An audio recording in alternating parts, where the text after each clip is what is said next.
My name is Gary Butterfield, he, him. My name is Kay Ross, she, her. And you're listening to Watch Out for Fireballs. It is a Games Club podcast. And this week we're talking about the Silent Hill 2 remake, which is a survival horror game developed by Bloober team and published by Konami for contemporary systems in 2024. Yeah, a remake of the 2001 original Silent Hill 2, which we have covered. Yeah. But a long time ago, episode 15. Yeah. 2012. Can you imagine? Obama era WAF. I cannot imagine, actually. That is ridiculous. I remember I recorded that when I was living 1 week on and 1 week off in a hotel before I relocated back to Cincinnati for my job. So it was really, I don't know, it's a distinct memory, the episodes we recorded during that. A shattered memory. Ooh. I remember that. That's largely because that's kind of what crystallized.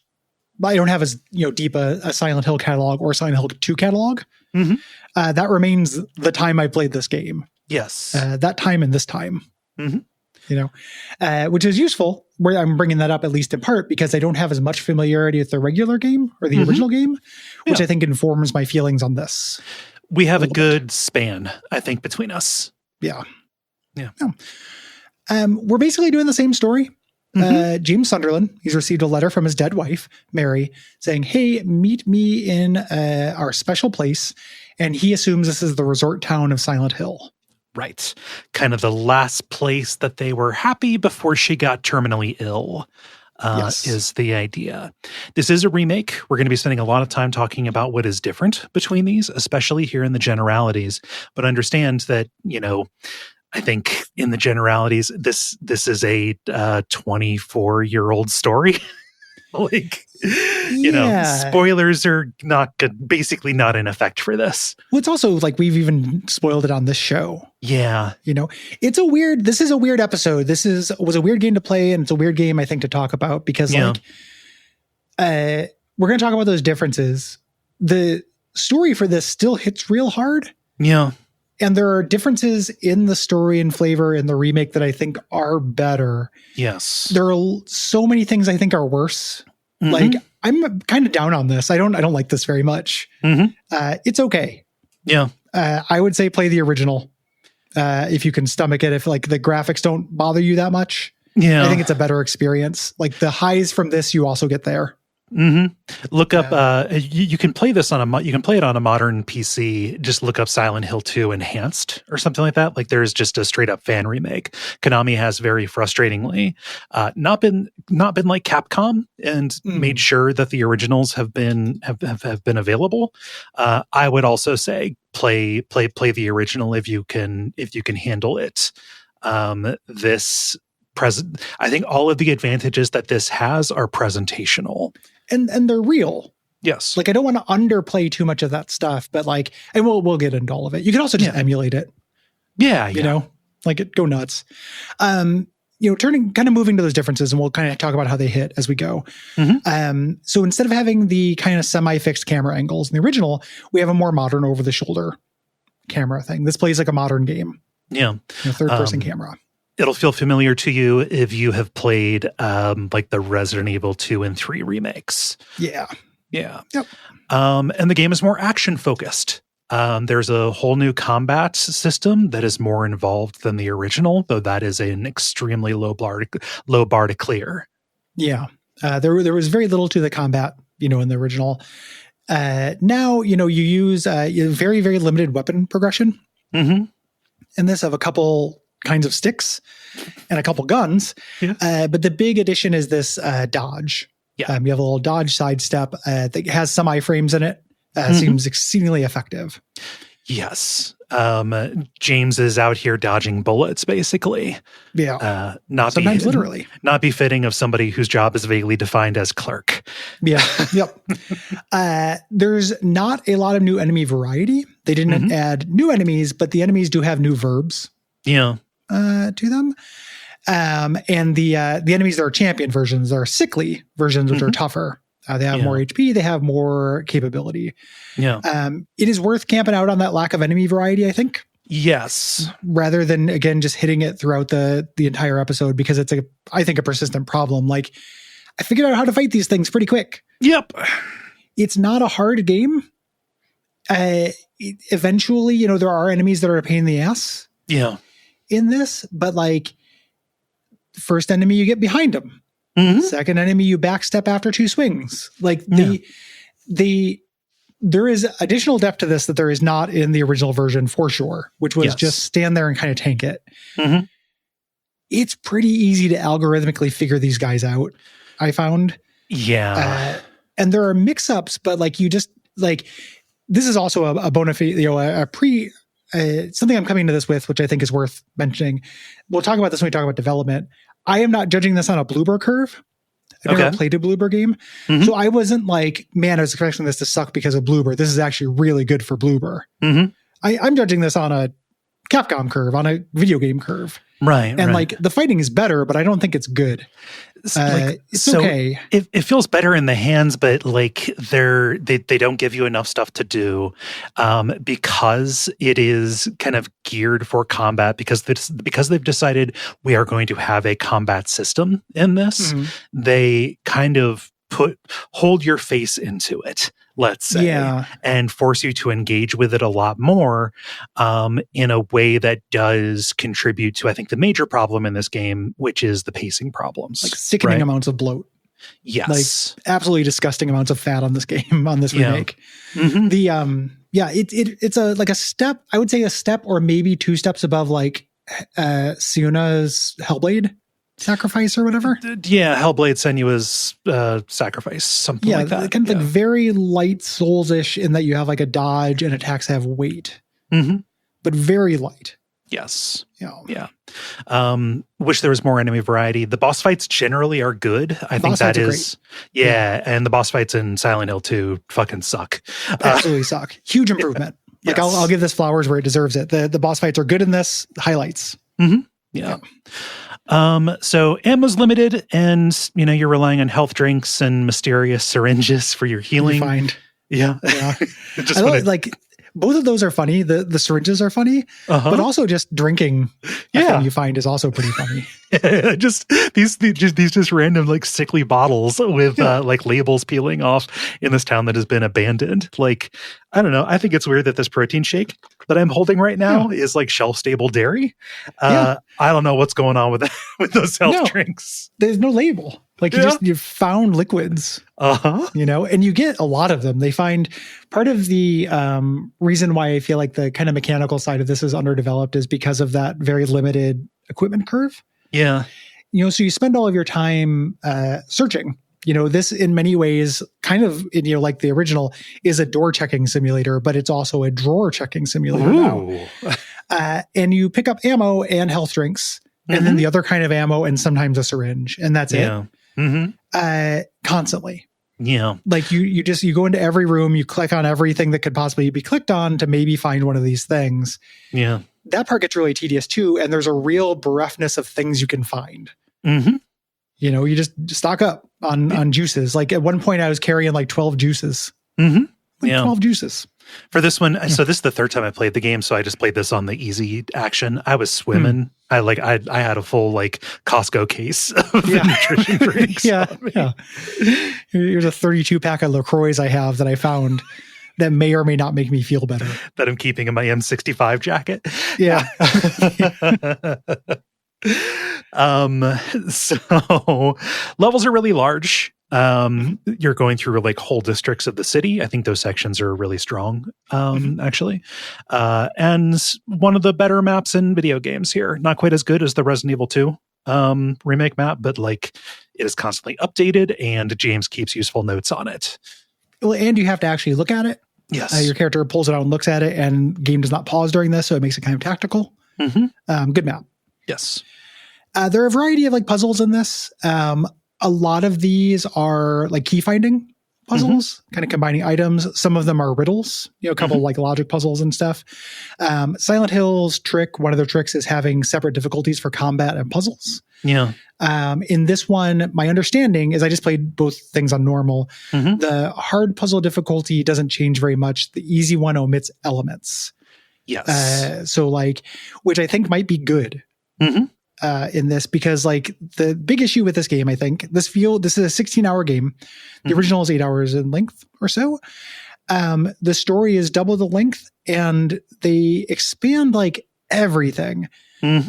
One of the biggest issues with this, something that I really don't like in video games, is like you're trying to go get a doodad, and this game presupposes, what if that doodad was 3 doodads? And like that's kind of it. There's nothing more interesting or puzzly to that.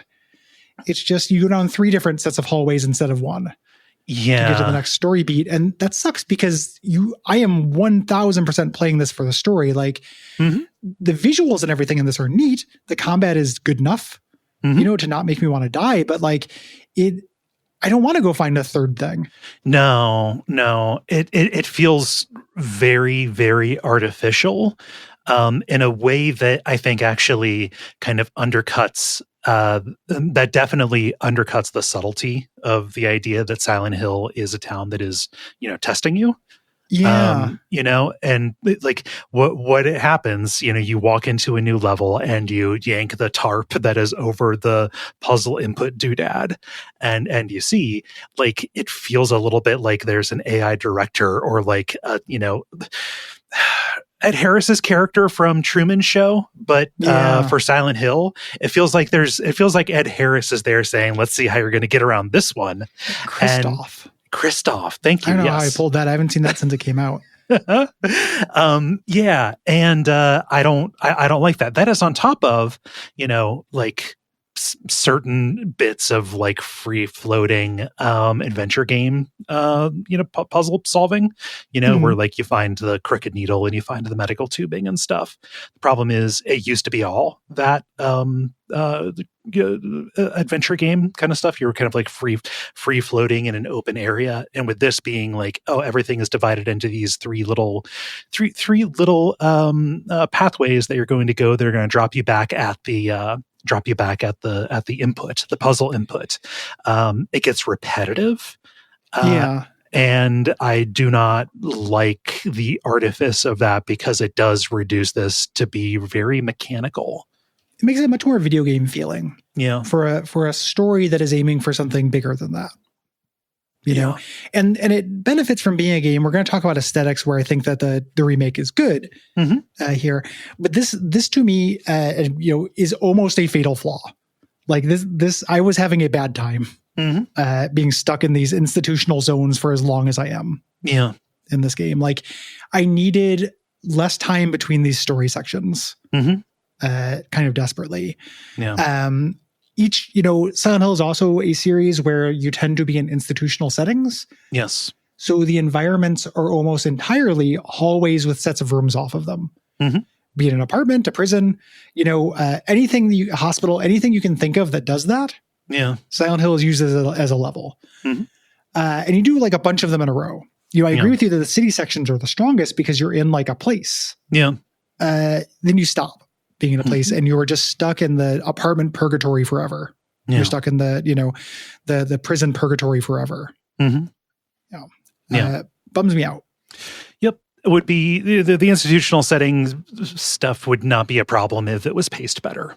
Yeah. It wasn't as big a problem in the first one. Like I remember when we did the first one, I was joking about the locksmith in like Silent Hill 2 because like everything is locked and you just check doors constantly. Yeah. Imagine a Silent Hill with twice as many doors. No thanks, buddy. A cool thing about it. So I like the way the original game looks. I think like that PS2 kind of eerie emptiness works. Yeah. This instead goes really maximalist and is beautiful. Oh my God. Everything looks really good. It reminds me a little bit of arguments for the Demon Souls remake where it's like you can see what things are. Yeah. You know, I didn't know what the Leechmonger actually was in that. Like it didn't really look like things. Now I can see what the monsters are. Yes. And Silent Hill, you know, never, you know, of course they're good at monster design. They didn't get bad at that. No. These monsters are iconic and perfect. They look super. Yeah, they look super. I think that, you know, for as good as Silent Hill 2 and especially Silent Hill 3 handle light and shadow, here, like it is so much darker. Kind of the pinhole of your flashlight is you know, not enough. So like that combined with the over the shoulder perspective does make this feel oppressive and like moment to moment frightening in a way that Silent Hill generally isn't. Silent Hill is like more about dread than anything, like dread and disgust, right? Yeah, this is something where that gameplay kind of thing interfered with this a little bit for me, where I would admire like a vista, like I'd go into a room or a new area and think it looked really cool and scary. Yeah. Once I kind of realized the limited possibility space of the monsters I could find and what I was doing, you know, and like, oh, I'm on a puzzle strut, some of the like terror part of walking around went away. Like, this game is scary, but I feel like I figured out its tricks in a way that I wish I hadn't, I guess. Yeah. It is scary. And just from a still, there are rooms in this that are like awesome. Oh God, like, the moth room. I love the moth room. I think that, you know, and that looked cool in the original and looks fucking incredible now. Yeah. Just, you know, really, really good. On top of this, the soundtrack to this is great. I like it more than the original soundtrack. It's a lot of the same classic themes and everything, but they sound better. The stuff that is more industrial and ambient has a little bit more like going on. Yeah. To it, to me, it sounds like. And then just the sound effects, the Foley in this is incredible. The amount of punching wet meat that somebody had to do is just Herculean. Yeah. Rocky in the back, just just getting tired. Yeah. Just down at the sound effect factory. And like I put on all of the captions, subtitles or whatever, and just the amount of things that the captions see fit to draw your attention to does highlight it. Like, oh, all of this stuff is going on orally. You know, in audio. And it does come together to paint a really kind of oppressive picture of these environments that you're in. Looks really good, sounds really good. And then they didn't, you know, again, I was talking about not coming into this with any Bloober pre-feelings.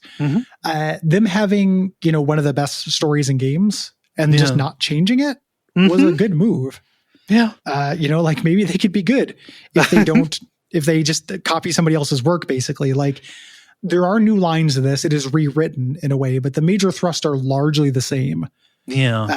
And it hits really hard. It takes longer to hit. You know, it takes a little bit longer to figure out what's going on in this. Like my experience with Silent Hill 2 story is being like, okay, a bunch of weird shit's happening for a long time. And then getting a sinking feeling as like my character and myself realize what's going on. Yeah. It's really treasured. It's a really treasured moment in games. That takes longer to happen now, but I still got it. I was like, man, this fucking sucks. And then about 2/3 the way through, I was like, yeah, no, but this is good because all the story stuff that's happening is really interesting. And cool here. To explain the trepidation, I was very, let's say, concerned when I saw that Bloober team was going to be the team working on this. To give a little bit of background for people who are not kind of steeped in this, Bloober, they've got a couple of good games under their belt. I would say Observer and oh gosh, like the first Layers of Fear at the time was pretty good. Observer, just good for any time. Excellent cyberpunk horror stuff. However, Bloober Team has a history of being very inept at handling the mental health aspects of psychological horror. This is most on display in The Medium, which Tell me how they fucked it up. Like, spoilers for The Medium, everyone. You can skip ahead if you want. But people talk around this without telling me the thing, and I'm never going to play it. They indirectly blame the characters, your main characters, like mental health problems for the Holocaust. Oh, that's just science. I don't understand. Yeah, that's pretty weird. Yeah, that's a big stretch. Yeah, there's also just a lot of like just implying that this character deserves it. It's who has that power? You play a girl. I play Goebbels. Oh, is it Goebbels? The lady girl boss Goebbels? No, it is not Lady Goebbels. Yeah, and yeah, it's rough. They're playing with live ammo, and they just kind of fuck it up. Okay. This was also the case in Blair Witch, which was a bad game generally. Okay. Especially in the environmental design and stuff, but also, just like, again, blaming your character's PTSD on him. Okay. Just it's an awful lot of like assigning a lot of blame to people who are going through mental health kind of stuff. The opposite of the Hellblade thing. Like, it doesn't give you superpowers. It gives you super responsibility. Mm-hmm. Like one half of Spider-Man. Yeah. Yeah. Yeah. So Bloober Team just they take big swings with live ammo and have rightfully been panned for it, while also being kind of like, shallow. Like Layers of Fear 2 is really shallow in the way that it deals with stuff. Like Layers of Fear 2 like works in a bunch of like movie stuff. Like there's a point where you reenact the end of Fight Club. It's weird. That is weird. That's very weird. I assumed that they got in trouble I knew the mental health angle, but I did not realize they had other games that were mechanic focused at all. I kind of just thought of them as walking sim people. Yeah. I wasn't basing this on anything. It was interesting when this came out and people are like, they didn't fuck it up. And like, I'm glad they didn't fuck it up as well, but they also just had like a real rubric, for this. You could just do the thing. All they had to do was like not veer too far out of the lines, right? Yeah, like they really traced somebody else's work for this. They added stuff to it. Like the additions are actually pretty mostly good in this. And one of the things I do think is interesting is that the original PS2 version is going for an uncanny actor thing. We are going for like a distant kind of remove, Twin Peaksy, stuff like that. The character lines in this and the voice acting in this is more naturalistic. There's still a little bit of that, but it's more naturalistic, but it's still quite good. Yeah. Everyone does a good job in this. Like, I could see somebody having a preference. Like, I still think I prefer the original's weird distancing effect, but I could see somebody connecting more with these voice performances. Absolutely. I think specifically Angela's voice actress does tremendously. Oh my God. Yeah. And I she has always been the most interesting character in this to me. But I think that they handle her regression, I think, super well. Yeah. James is less dissociative in this one, like a little bit more grounded, a little bit more present. And Eddie is sinister as fuck. Eddie is a big glow up. The worst I would say is Maria, probably in terms of change. Yeah. Maria being a little bit more humanized. Like, I know that in the DLC or the prequel or whatever, she is a sentient thing. She's not just a construct. Spoilers. But I liked her more as a, kind of this, like a tulpa that wasn't complete. Yes. The reason why she acted kind of off-putting and distant was because she wasn't really a thing. She was kind of summoned. Her having more character and having little cute things like reacting to you breaking windows and stuff is cute. Yeah. But it's not that good. Whereas I feel like both Eddie and Angela are both huge upgrades. And James, I think, is like a side grade. James is Eddie and Angela really good. Yeah. My problem with Maria in this is that she is more outright sinister. Yeah. you know, a little bit more of like a temptress kind of thing as opposed to a neutral thing summoned by, James. Yeah. It's important, I think, that they don't give you the Restless Dreams kind of like prologue of this, of basically Maria being born. Yeah. I think in order to not make her the incomplete Tulpa that she is. I don't actually want any additional information on this story. Yeah. I think this is a good story on its own. Agreed. Getting additional context for these characters, prequels or sequels or anything like the specific set, I think is unnecessary. Mm-hmm. This tells a complete and good story on its own. Yeah. So we mentioned Konami put this out. Konami basically pulled out of game development in the mid 2010s. Yes. The last major Silent Hill game before this was Silent Hill Downpour, an interesting game that does not hold up as much as I thought it would. Mm-hmm. I went back and streamed it, I don't know, 6 years ago, something like that. And it was a bummer. That released in early 2012. Silent Hill Book of Memories, the Diablo-like, yes. the Dark Alliance-like, came out on PS Vita later that year. Nobody remembers that, ironically. No, is Downpour the one where you're a prisoner? Yes. Or an ex-con? Okay. Mm-hmm. I was reading about other entries in the series that I was probably not going to play. Yeah. Preparing for this. Mm-hmm. Famously, Hideo Kojima led something called Silent Hills as an idea. This was announced with 2014's PT demo or playable trailer. Mm-hmm. But that project fell apart along with Kojima's relationship with Konami. Yes. They could not get along. And that was it was him and Guillermo del Toro and Junji Ito. It was a weird, all-star band. Yeah. It was like this the traveling Wilburys of weirdos. It was a super group kind of thing. A lot of PT stuff is going to be going into Kojima's upcoming horror game OD. Mm-hmm. I am not paying attention to preview stuff because Kojima preview stuff is useless. OD. Mm-hmm. So the series just kind of stayed in stasis. Leadership shakeups and internal disagreements about what to do kind of kept them from, adding anything to this beloved series that was, troubled history. Right? Yes. Bloober team had been consistently pitching Konami with new Silent Hill installments starting in 2015.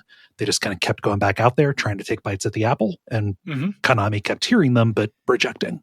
Imagine hearing pitches from one team for 10 years. 2019 to be a big year. Konami got regained interest in Silent Hill after Christoph Gans started developing Return to Silent Hill, which was a cinematic retelling of the Silent Hill 2 story. Mm-hmm. And what I suspect might be more operative, seeing how successful the Resident Evil 2 remake was. Yes. For Capcom. Yeah. They brought on a new series producer, Motoi Okamoto, previously who worked at Nintendo. He signed on and put out an open call for pitches for a Silent Hill 2 remake. And the Bloober team pitch is the one that was chosen. I would be so fascinated to see what else. And who else? Yeah. Konami was aware that while they were gone, a lot of games took inspiration from Silent Hill, specifically the visual and narrative identity, the kind of psychological horror with Fog and Realms, and knew this would be a challenge to kind of reestablish what it meant to be a Silent Hill game. Yes.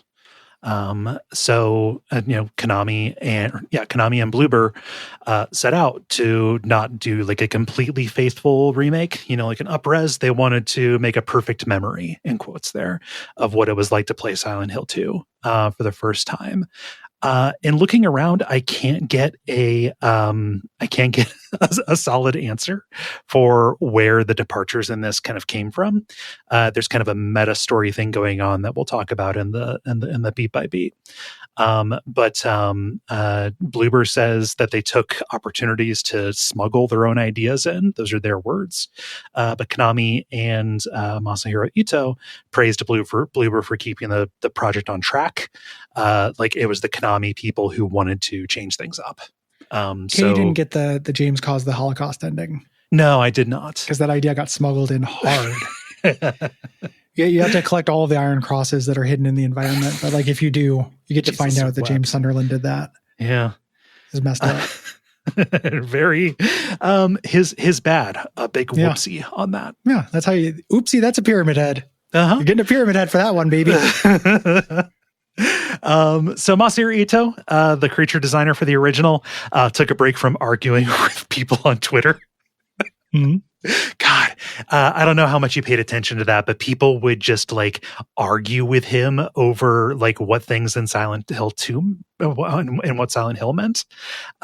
Just like saying, no, it takes place in, in Appalachia. He's like, no, that was the movie. It is snow. It's not ash. That was the movie. Like people kept on coming to him, not knowing that he was responsible for a bunch of the shit. But Ito was brought in to help with visual updates and also the combat system. And Akira Yamaoka was brought on for the score along with Bloober Team's own composers and sound team. Yeah, they brought on the experts. Yes. To help out the Bloober Team. Mm-hmm. Konami announced their initiative to cooperate with Bloober Team on several projects in 2021. And this development process was very leaky. We found out kind of as things were going on. Yes. It was officially announced in October 2022, along with a bunch of other Silent Hill projects at this event called Silent Hill Transmission. Like that's where Silent Hill F was revealed. That's where the new Silent Hill movie was revealed. It was just a big day for people who were wondering where the hell this series went. Yeah. So game was really well received as an 86 on Metacritic. And, this ended up pleasing the fans who were really against liking it because it sounded like a bad idea. Yes. And again, something I think that because I was a fan of the original, but I had no feelings about a remake, that probably my expectations were not set against it. So I didn't end up swinging the other way. Yeah. So much for it. I wasn't expecting a disaster from this, but I think that probably helped a little bit. And Silent Hill's back. It is right now. We're in kind of a bit of a renaissance with that. Silent Hill F, it's out. It's good. Yeah. I enjoy it. It's like a Souls-like. I was watching footage of it. Like you parry in it. Yeah, there are elements of that. I think that it is a Souls-like without the enemy variety that would complement that. I think it has a little bit of the same problem as this, kind of mechanically. The bosses are fucking great though. The main thing I watched a clip of it, somebody playing it, and they went and did a scarecrow puzzle. And then the scarecrows just pointed to another field with like 70 scarecrows. And I was like, fuck. They'll make me play this someday, but I don't want to deal with all these scarecrows. So many scarecrows. That's a tough puzzle too. Yeah. It looks good. Yeah. So, there are a couple of other things like the team behind Stories Untold is working on, I believe still working on a smaller Silent Hill game, Silent Hill, I forget, Townfall, I think is what it's called. And Bloober Team is confirmed that they are working on a remake of the original, which I am more concerned about now, actually, because the original is so much more distinct. And I think the temptation to work in more movie shit in lieu of like the actual like cool and weird stuff that is present in Silent Hill. The first, I think that temptation is going to be too great. Imagine the school is twice as tall. Like it's just more rooms. Yeah. Silent Hill Homeroom. The sequel. It's going to be, there's also the storytelling in the first one is a little bit more sparse. Yeah. That would be interesting to see how they did it. I'm not, with this, I'm not champing at the bit. I would rather replay the first one if I got the itch than just play an expanded version. I'm kind of curious though to learn about it, not necessarily play it. Yeah. 3 will definitely get remade at some point. Same thing. Kind of curious. I do not need one with twice as long puzzles and almost Souls-ish combat. They didn't do what I was demanding, which is jump straight to remaking 4. Yeah. There are dozens of us. Get a remake of Code Veronica. Yeah. Like the same kind of thing. The Silent Hill will forever exist as this weird kind of mirror of Resident Evil and like fandoms and the series. It's interesting. Yeah. And everyone should be really excited about that new Silent Hill movie. It looks fucking awful. Coming out in January. Well, if it's half as good as any of the other Silent Hill movies. It is this is me. I'm not trying to convince you or anything like that, but just, and I'm also, I don't consider myself a hater. Like I like Silent Hill 1, 2, and 3 quite a bit. I don't need any more from this universe personally. Mhm. I don't want them to keep expanding this. I don't really want a movie of it. Like, these are really good stories. They're good on their own, and attempts to like expand them and do the same kind of thing with some of the same themes like falls a little flat for me, which I think is probably a little part of why this felt superfluous. Yeah. For me, like I didn't really necessarily want these things expanded. I liked the stories as they were. I liked the ambiguity that we had with it. It felt correct. Silent Hill F is unique enough in what it is approaching and the way that it is approaching it, that I would say that it is kind of heartening that there is more to kind of put in this. Additionally, there was like a little free-to-play PS5 game called Silent Hill: The Short Message that was also really good in the kind of story that it decided to tell, using a using a Silent Hill-esque formula. I don't know that I need to see anything more about the town and the cults, et cetera, but like as a story framework for anthology kind of shit, I think it works. It ends up, it's kind of, to me, it feels a little like a victim of itself, where like, what I mean by that is that like, it's almost like a brand, at this point. The idea of the kind of the psychological horror as in video games pioneered by this is something that exists, as a kind of a genre now. So like, it just makes me wonder, and I'm sure there's an answer to this. Me wondering this isn't me saying I don't think there's an answer to it. But like, why does it need to be Silent Hill? What is it gaining from being Silent Hill as opposed to, if it's not going to deal with the actual story and stuff, of just being a psychological horror? Like, it's dealing with different things. It's dealing with different themes. It feels a little like a brand. At this point. And that's, part of the reason why that sticks in my craw like a mild amount is because it got my friend Kay to play like 6 really mediocre games in between this one, because they just kept putting them out. Well, it got me to play Shattered Memories. That's pretty mediocre. Like it just, they just kept putting out games that are real mid and not very good that had the Silent Hill name on them. Well, you don't have to, to take offense for my sake. Additionally, no, I know. It was a funny joke. I do believe that there is an identity crisis going on with it still. And I do also kind of throw in with the idea that this might be that this is still a contender for a Let It Die, as a big marquee kind of setting or brand. If it keeps getting us stuff that is roughly in line with quality of like this and Silent Hill F, I think that it is still justified.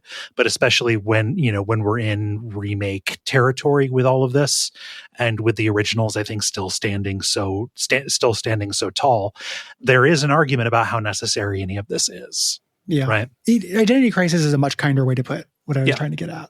Yeah. I would like Silent Hill to mean something other than just a somewhat creepy monster aesthetic, and has theme. Has theme and two worlds that you switch between. Yeah. Theme, 2 worlds, some symbolism. I would like it to mean more than that. Same. Yeah. While also not wanting to go back to the cult. Or, all of that stuff. Like, that stuff is done. That story's done. Yeah. This is like, this is not an episode about Silent Hill F, but like for a long time, Silent Hill's identity, like what it was kind of about, was the, what you get when you have an Eastern studio trying to adapt American horror tropes, like down to the names being, references to horror writers, right? Barker Street and Bachman Street and a bunch of stuff like that.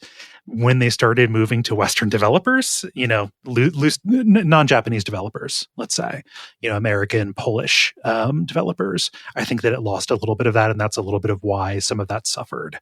And then Silent Hill: The Short Message and Silent Hill F take place in Japan, so like that contributes to the identity crisis even more. Yeah, like what is this? Like it's fine. Good games just existing are good. Yeah. It's not, that's not my problem with it. It just kind of, that middle period is hard for me not to resent. Oh yeah. Let's get into it. Let's.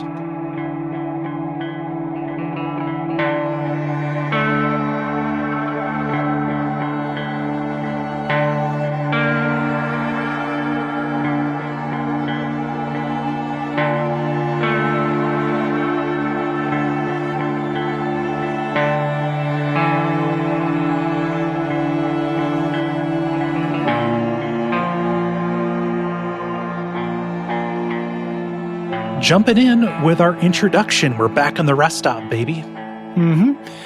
James washes his hands. His hands are shaking. His wedding ring tan is still there. And he narrates his uncertainty about what happened. I don't even know if Mary's really here. Yes. And we overhear the letter she wrote saying she's alone in their special place. Yeah. In my restless dreams, I wait for you. Fun little Easter egg. She's in the back of the car. You can use no clip and stuff to see her corpse in the back of the car. She's in the trunk. Yep. She's literally in the back. You can no clip the to see inside and see there's like a covered body in the back seat. Yeah. It is very funny that they confirmed that, because that was like the halfway joke forever, specifically because of the in water ending. Yeah. Which itself in the original was more ambiguous than this one is. Yeah. The road into Silent Hill is closed.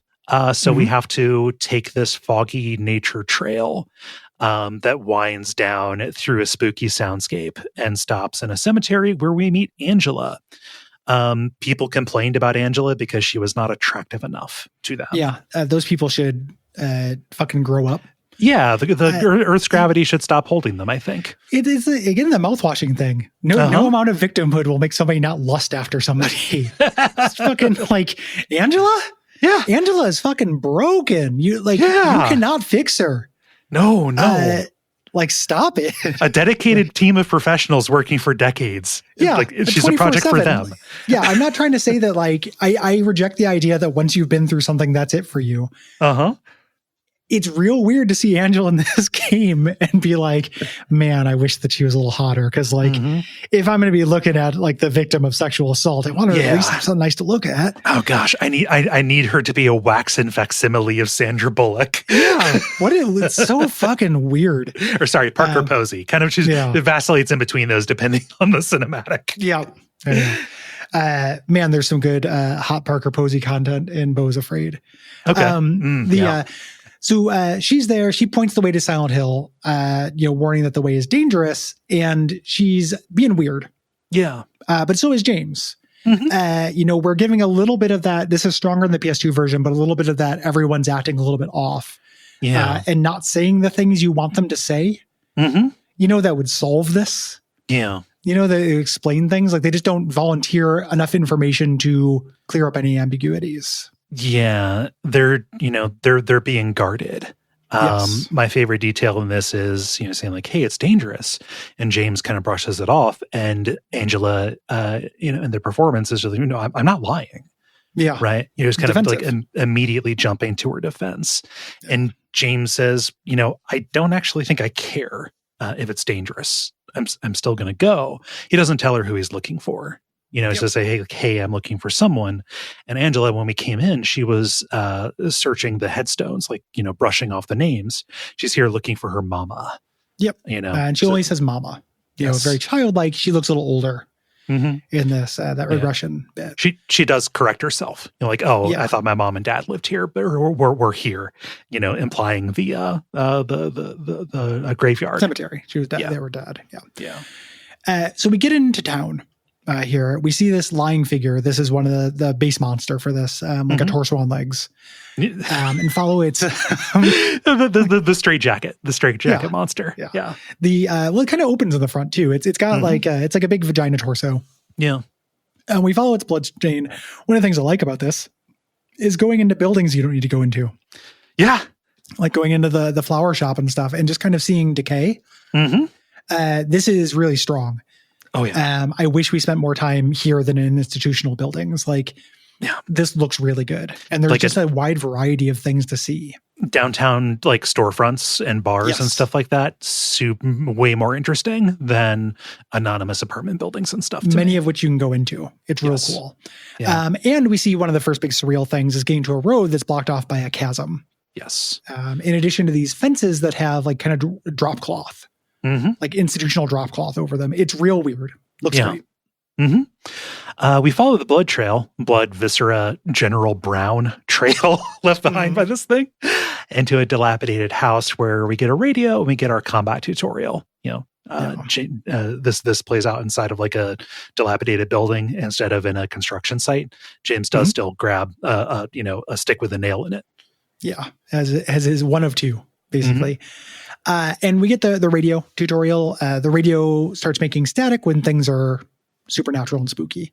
Yes. It gives you an audio way to see around corners and stuff. Very clever bit of game design that was original, from the original. Yes. Mary radios us, but the message is garbled. We can't quite hear it. Yeah. But proof, like, okay, this wasn't just somebody trying to catfish me with a letter. Like, that is Mary's voice. WXYF AM. So we're in this little open world portion of the game. We're kind of looking around, and we're a little aimless at this point. Yeah. We don't really have motivation. We just need to find somebody to talk to. And eventually we find a dead body that has a matchbook from a bar called Bar Neely. And we think, maybe we can go there and talk to somebody. Yes. This is the There Was a Hole Here bar. And there's a note here referring to somebody who, if we went to other stores, like we have seen tell of this guy, a drunken regular who was a menace to local businesses. He busted up the jukebox when he heard a specific song. And like took some of the buttons and then broke a record and ran off saying that he could fix it. It's still good. It's still good. Yeah. Most of the stores have a note about this guy. Fucks everything up. He lives in Saul Street Apartments. And we can go there. I ended up going to the record store first, but you can do this in any order. It's one of the, this is a small building, like a little apartment preview. The office has the key to apartment 5 and a note saying that he's getting a leak from the apartment above him. Yep. Gross. So you go upstairs and there is like a closet that is not locked, but when you try to open it, the door is blocked by something and James does a big stinky face. Yeah. The door is covered with like filthy handprints. To get what you need to get, you need to reach into that room through a hole in the bathroom wall, and it is incredibly goopy. Yeah. This is also a Silent Hill trope. Here, you have to press reach multiple times. He does it a lot. Yeah. You pull out your hand and it's covered with black stuff. It's no good. Yeah. Here, and you get the number 2 button from a jukebox, which is one of the most like fucking low impact quest items. Like you could still press the button under the button. Yeah. Like, but this doesn't seem proper. I didn't know which number it was. Yeah. No. The 1 and 3. What goes between there? I don't fucking know. I'm not a rocket scientist. I need the button. I don't want to stick like a paperclip in there. I might get zapped. Yeah, exactly. And also, like, it goes against manufacturers. Like, void the warranty. I don't own this bar. Ridiculous. Yeah, James is a fucking cop. You also go to the record store and get some record glue, which I've never repaired a record, but I love the idea of there just being record glue. I don't think this is real. No. Here, and you just do a little puzzle, like order of operations task to play the record. You also had to find a quarter in another bar. Yeah. To do this. This gives, when you do this, you play the song and it gives James visions of Mary at Rosewater Park. He's like, that was the special place because they spent their whole day hanging out there. So we have our new goal. We have to get up there. The jukebox, upon this recollection, shorts out, shatters the record, and then out of the change return dispenses a key that opens your way out of the bar. And there's a note that says like, hey, that drunk guy, he's about to leave town. His car's still out back. Like they say the color of the car and like a partial plate. Yep. Yeah. So he didn't make it. There's a wadded up bloody coat near the car with a key to his apartments or different apartments, Woodside Apartments. And we take it and then a windstorm starts and there are a bunch of monsters. This is like a chase sequence. Yes. You don't really want to fight here. No. You could, but you don't want to. You run to the apartments to take shelter. Yeah. And we're in Woodside Apartments, the first of our, anonymous institutional zones. Mega dungeons. Yeah. Like our temples of elemental evil, the many of which we go through in this. Yes. The back room of the office has our puzzle input. It is a strange puzzle box chest. And there's a poem that calls for 3 coins that we're going to need to find throughout the apartments. Get very used to being told to find 3 things. Yes. I do really like the visual motif of pulling the drop cloth off of things. Going into a room where a cloth is covering a vague, like an unidentifiable object, and then having the dread of pulling that off to see what it is. Yeah. them doing that over and over is a very solid visual motif and cool. Every time he does it, I say, ta-da! Yeah. Just, he actually pulls it out and all the glasses stay in the same place. It's real cool. It's his main thing. It's how he actually won Mary. James Sunderland, master of prestidigitation. Mm-hmm. Yeah, he's a clerk, by which he means a cocktail magician. Right. So in the apartment, it's very dark. We find our flashlight. Here it's on a mannequin wearing Mary's clothes. A nice little, if we've been paying attention. Yeah, we see that's Mary. Well, he even says, like, wait a minute, those clothes. He has the photo of Mary that you can look at. The ending criteria are expanded, but broadly the same. So, like, which items you look at will determine what ending you get, or at least weigh on it. That is one of the ones you can kind of look at. Whether you do that. We'll talk about that at the end. There's another Silent Hill thing is this idea of trying to psychoanalyze you through play. Mm-hmm. Which is a thing that I have mixed feelings about. Cute. Mm-hmm. I don't think it actually does anything. So like when you kill monsters in this, one of the other famous Silent Hill things is you can keep smashing them. Mm-hmm. If you do that, you get bad boy points. Yes. And then also depending on how you manage your health economy, you get like self-preservation points or self-destruction points. Mm-hmm. I'm just trying to play the game. I don't think it says anything about me. The fortunate thing is like all of the endings you can get on the first go are satisfying. Yeah. Right? Yeah. And then you start running into weird Easter egg endings and stuff that like are not canon. And I'm less invested in. They're interesting, but not. Mm-hmm. When you pick up the flashlight, a mannequin enemy attacks. Mannequins are just the bottom half. It's like a reverse mermaid. Mm-hmm. Just the bottom half of a mannequin. So twice as many pussies. Yes, two sets of legs put together.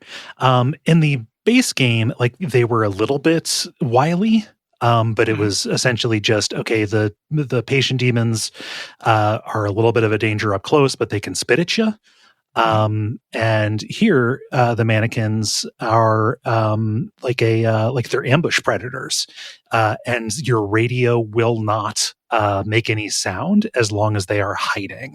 Yep. So like it's super effective too. Like no matter how much my antenna is up, I still will just be like looking straight at one when it decides to move. It's nice. They're good. I don't like how they mix up with other things. Mm-hmm. I don't think that works, but this stretch where they're the main enemy is good. Yes. And also like they're hit and run. They will, come out of hiding, attack, and then run to break line of sight and then hide again. Mm. Yeah. Whoop, whoop, whoop, whoop.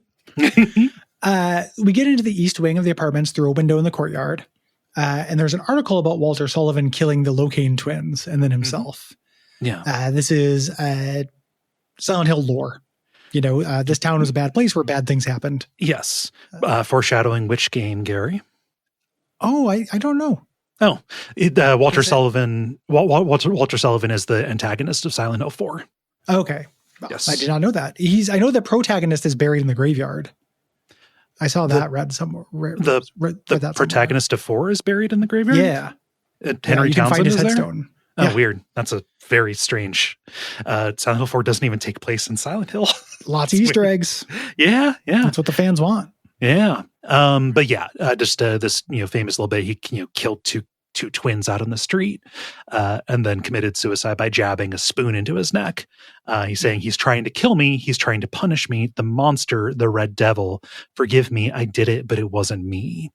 This is here interpreted to be Pyramid Head. Or something like it that is haunting him. The Red Devil actually is a leader of the cult. Yeah, an enemy from Ghost and Goblins. Right. So you run across some keys out of reach beyond these bars, and a little girl comes out, kicks them out of the way, and stomps on your hand. Yep. Funny comic timing to this. When you circle around for the key, she's gone. So we now have kind of a sub quest. Like we want to make sure this girl's safe because there are mannequins around. Yeah. The key gets us to the second floor where there's an apartment covered with bullet holes that has a shopping cart with a pistol in it. Love seeing a shopping cart indoors. I know it happens in real life, but it always feels surreal to me. Oh, yeah. And not when I say indoors, I don't mean inside a store. I mean, like, I guess golly, but half the time, yeah. This grocery store is blowing my mind. I know. Shopping carts and doors. Now I've seen everything. Yeah, but in like a house in a non-shopping context. Yes. Yeah. And the pistols where where a baby would be. Yeah. It's in the fragiles area. Yeah. But you get this, and when you come back through, an apartment that was empty before now has a dead body in front of a TV that is tuned to radio static. In the original, it was James's character model, obscured by the blood and stuff. You're finding dead Jameses all over the place in this. It is not even concealed, and always in the path of Eddie. Yep. Time loop stuff as well. Eddie stuff, and then also time loop stuff, which is part of a collectible goal for finding pictures with numbers on the back. Yes. We'll talk about. We get another lying figure that shows up. These are little floor scramblers, and when you kill them, they start kind of convulsing, and you have to back away because they explode in acid. Yeah. Some real Wikipedia said it worst. Some people think this is a parody of the female orgasm. Oh my God. Yeah. Once you enter symbolism into something, it makes everybody lose their fucking mind. Yeah. Like, I don't know why I'm surprised. That is just a funny one. Are you familiar with the Silent Hill foreskin debacle? Yeah. Okay. Yeah. Well, and also, like, I was going to say, have any of these dudes ever made a lady come? But like, no. No, yeah, of course not. But that, of course, that's why you think this is a parody of the orgasm. Yeah, because they're watching squirt compilations, like exclusively watching Phoenix releasing on VHS. Jesus, it's very funny. Yeah, that is really bad. So you end up in a room where a stalker has been watching an apartment next door. Like, there's a letter, that talks about, like, yes, I've been, tracking your every step. We'll see if you can get out of this one. You have to like push a wardrobe out of the way to get into a room where like all of the walls have like scrabbling on them, like scrawlings, and there's a safe in the middle. And you have to like look at the wall to get the safe combination. Yeah. And it contains man coin and a key. Yes. One of the coins we're going to need. Yeah. The first floor apartment has a body stuffed into a fridge when we get there, and that's weird. And then we find Eddie throwing up in the bathroom. Yes. Guilty, and immediately just saying he did not kill the man in the fridge. We're not accusing him. Yeah. I love Eddie's bro hat. I love how he immediately is trying to like exculpate himself, protesting too much. And just in general, he is, even hugging a toilet here, he is more menacing than the original one to me. It really made him a real piece of shit. Yeah. In this, like, he's, Silent Hill, like, typically the people who are victims of it are kind of victims in some ways. Even James, like, James is guilty, but like, we'll talk about that. Yeah. Eddie, not so much. There's nothing redemptive about him. The hat, I didn't even notice because he looks like somebody in ill-fitting Ness cosplay to me. He does. He's dressed up like a little boy. Like, he should have a lolly. It's very funny. It works. Like, it's really menacing, but he's dressed up like, I don't know, like Dennis the Menace or some shit. Yeah. It's very funny. He's talking in like scattered fragments too. Like, something brought me here. He says, they came at me, so I ran. Yeah. And James warns him like, hey, this place isn't safe. You really don't seem equipped for this. You should get out. And saying like, yeah, you should go. But Eddie, he doesn't want to go with Eddie. He's like, no. Yeah. Eddie says we could go. He says no. This is ultimately like the rejection that Eddie is going to reinterpret. One of the rejections he's going to misinterpret as aggression. Yes. Going out through this gets us in the pool courtyard. It is a cool courtyard as well. Yeah. Here, where there's like a bunch of monsters in the pool. You have to hurry up and get in there and grab the stroller to grab the snake coin here and get out. The laundry room on the third floor has a 6-pack of blood apple juice. Mm-hmm. Love that. Which we drop down a garbage chute to knock the woman coin loose. This is getting abstract, but I do enjoy my new job at the bowling alley. Yeah. I only mention this like it's such a nothing puzzle because like you find the 6-pack right in the same room, like right in the same garbage disposal and it could be anything. Room. Yeah. Like why it just, well, that's creepy. I don't know, apple juice? Yeah. I got one better than that. Yeah. Blood apple juice. Yes. Now you're cooking. Yeah. Scared the shit out of me. It's such a nothing puzzle, but it is returning from the original one. There are some that are like just kind of like present as like broken remnants, like little echoes, a part of the time loop thing going on. But this one being reproduced is neat.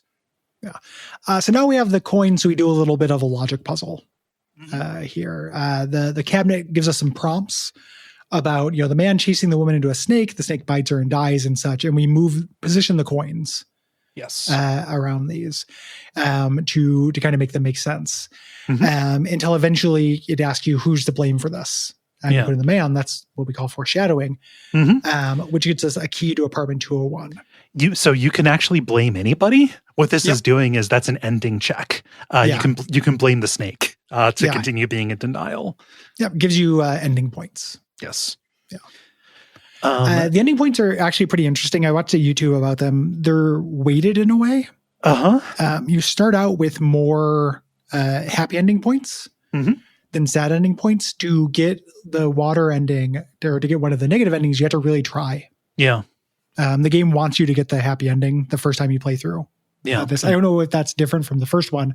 I never dug into like the math of how the first one did it. Yeah, I wasn't aware of the, in the original of how they were weighted. Yeah. Yeah. So you get the key to apartment 201, and you go in there and you read a note, but you're interrupted because Pyramid Head, who you previously could have seen. We missed that. I was going to say, we saw him at the end of a hallway. Yeah. That's really cool. I couldn't remember exactly when that happened, but he doesn't do anything. No, he's just standing over there like in a red light. You can actually miss it. The reason that I didn't make a note of it is I didn't run into it this time. But it's definitely there. That is still a good moment brought over from the first game. Just this strange, big looking thing just watching. Yep, on the other side of some like chicken wire. Yeah. We read a note and then we see Pyramid Head showing up and he sexually assaults a mannequin. This is a rare case where I like the original version of this better. Yeah. It's more ambiguous what he's doing. And I really loved the feeling in the original version of like, God, that looks like he's doing something gross. Yeah. And feeling a little bit off. Here it's explicit. Like he's holding her legs. Yeah. Like it's it's not pornographic, but there's no ambiguity to it at all. I like the original version of that better. Same. James hides in a closet.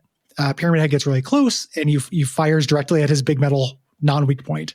And he leaves, dragging the mannequin with him. Yeah. A door in the kitchen opens to nowhere. Like you're on the second you're on the second floor. It just opens straight out into an alley. Yeah. And you see a facing door in the neighboring apartment building and you jump across into the Blue Creek apartments, making like the most subtle transition to the other world. We physically crossed a space. It didn't just happen. Yes. Yeah. We are now in the, everything is rusty, chicken wires everywhere. And we saw Pyramid Head with his big sword. There are now big blade slashes everywhere. So we know he's about. Yeah. Is this time, the first time you shoot him, is that when he starts striking the Vogue poses? I didn't know. I think it's later. Okay. I really like that. Like there's a part where he just starts doing weird little key poses. And it's just really surreal. Like I don't know what it's doing. It just looks nice. Yeah. And you go here and believe it or not, you pull off a drop cloth to reveal a puzzle object that is missing 3 pieces. The sigh that I lit out shook my house. And we're really early in the game. Yeah. I've played too many video games. I know what this is. I know what you are. I had to go get all these 3 things down 3 different hallways. Fuck. Damn it. Yeah. And I felt that sympathetically for you. I think even when I originally played it, yeah, like I think even like when I streamed it, I was like, oh God, if we do this for Wafgir, he's gonna hate this. I have moments like that too. That when me and Liv will be hanging out, and I'll be like somewhere, Kay is on the ground vibrating, like frothing at the mouth because there's something happening. Trap you, sip, like that kind of scenario. Yeah, like a media or a game or something. Yeah, or like something will happen that just is very K-coded out and about, or like something will happen if she and I are talking and we can't remember the name of some actor from some sitcom where like, oh, Will is like walking into a wall like an Oblivion NPC right now. I've been short-circuited because we forgot the name of the third guy on Wings. Oh God, it's good to know your friends. Yeah. So, but yes, we need to go and find all the hands for this grandfather clock. Depending on the puzzle difficulty, how you position them is more or less of a thing. Yes. At this point, I'm zooming out on the like step by step on the puzzles kind of stuff. Yahtzee. Now that we have it, there's a room on the third floor that has a radio in a cage suspended by chains. Hey Gary, how many chains are there? 3. I don't remember. 3. Yeah. Yeah. You have to follow the chains and turn these valves to break them. Okay. Yeah. I couldn't remember how many there were. I knew I broke the chains at this point. Kind of following them along the wall. Very video game task. Mm-hmm. You get this opens up a radio, which gives you the hour key, and a door with a big H on it opens up. Not filled with the hornets. Nope. Not the honey. This opens into an apartment that's in better condition. Yeah. But we get to the toilet. We had to fish around in this gnarly toilet. James loves to do it. And then the apartment gets worse when you come out of the toilet. The toilet had the minute hand. Yes. Like you pass back through and now it's suddenly decrepit, like everything else. The way forward here is to jump through a hole to the first floor where you run into Angela again. And the situation has deteriorated for her. Yes. She is lying in front of a mirror holding a knife. This was shot amazingly in the original, also shot amazingly here. Yeah. The implication being, suicidal. Yes. A little bit. And, she says it's easier to run. It's what they all deserve. And at this point, you're still in denial. You can say, I'm not like you. Basically, if you're still playing this for the first time, you know what's going on. Like, I'm not insane. Right. We project sanity onto our protagonists. Yes. Because we're saying it's a video game trick and one of the Silent Hill cool things. Yes. Yeah. Saying like, I'm not like you, obviously, depressed, obviously at the end of your rope, but also like not in denial. Right. Yeah. Not in denial and not, again, crazy. Like to James, he is still doing something logical. Yes. Like I'm sure he knows something's going on, but he's still trying to find his wife in this scary, spooky zone. Yes. Yeah. And Angela perks up at this saying, are you afraid? And then apologizes. Yeah. Just like, oh, she asked this confrontational question and then immediately recoils from it. And James asks like, hey, did you find your mother? Just, questioning her. So, so all is that she lived in this town. What did you say? How did you know that? Like, she kind of freaks out. Yeah. And Angela's not on the same step. Yep. James says, no, you told me. I assume she was in this town because you said you were looking for her here. Yeah. She kind of calms down. He shows her a photo of Mary, saying like, I found her. It's a little bit weird. She died 3 years ago. Mm-hmm. And Angela gets startled at this point and then goes, I had to find my mama. Yeah. Kind of goes back into her mission mode. James asks about the knife and Angela asks him to hold it for her. Yeah. She doesn't know what she'll do if she keeps it. And as he reaches for it, she swings it at him, cries, apologizes, says she's been bad, and then leaves the knife on a table and runs. Yeah. The recoiling at reaching out toward her tells you what you need to know. Yeah. Even this early. Yeah. She puts it next to the key of resilience. This fucking key of resilience. This opens a stairway that is a boss arena for the first Pyramid Head fight in the original. We don't get that fight yet. Nope. In this. It takes a long time to hit those major beats. I remember also, we've gotten here in the walkthrough or in the episode, but it feeling like a long time to get the flashlight and the gun as well in this version. Yes. I kept thinking like we should have a boss fight right now. It feels right, but they put it off. Yeah.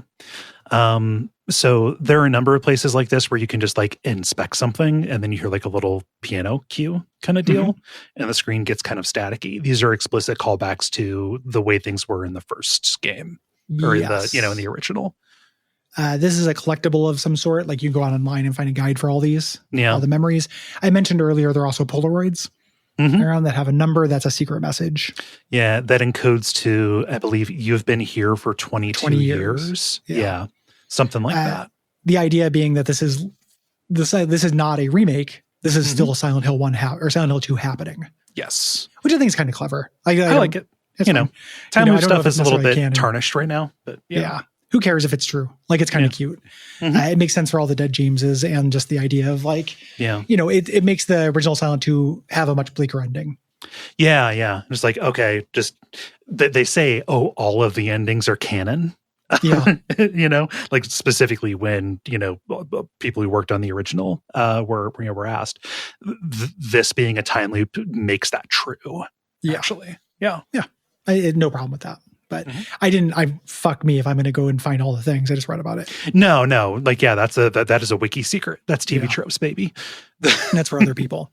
Yeah. The minute hand gets us into a moth room, which is great. Just crawling with moths in a way that I could not countenance. No, it is both like moths just ambiently alive, but also incredibly big moths pinned, pinned to displays. Like grapefruit-sized moths. Oh, God. Really horrible. We had to count the markings on the large mountain moths and do math to get the exit combination from here, which opens a room with a hole in the wall that is weeping this kind of green goo. And we know what goes on with the hole in the wall of goo. Yeah. So we grab the second hand from inside it.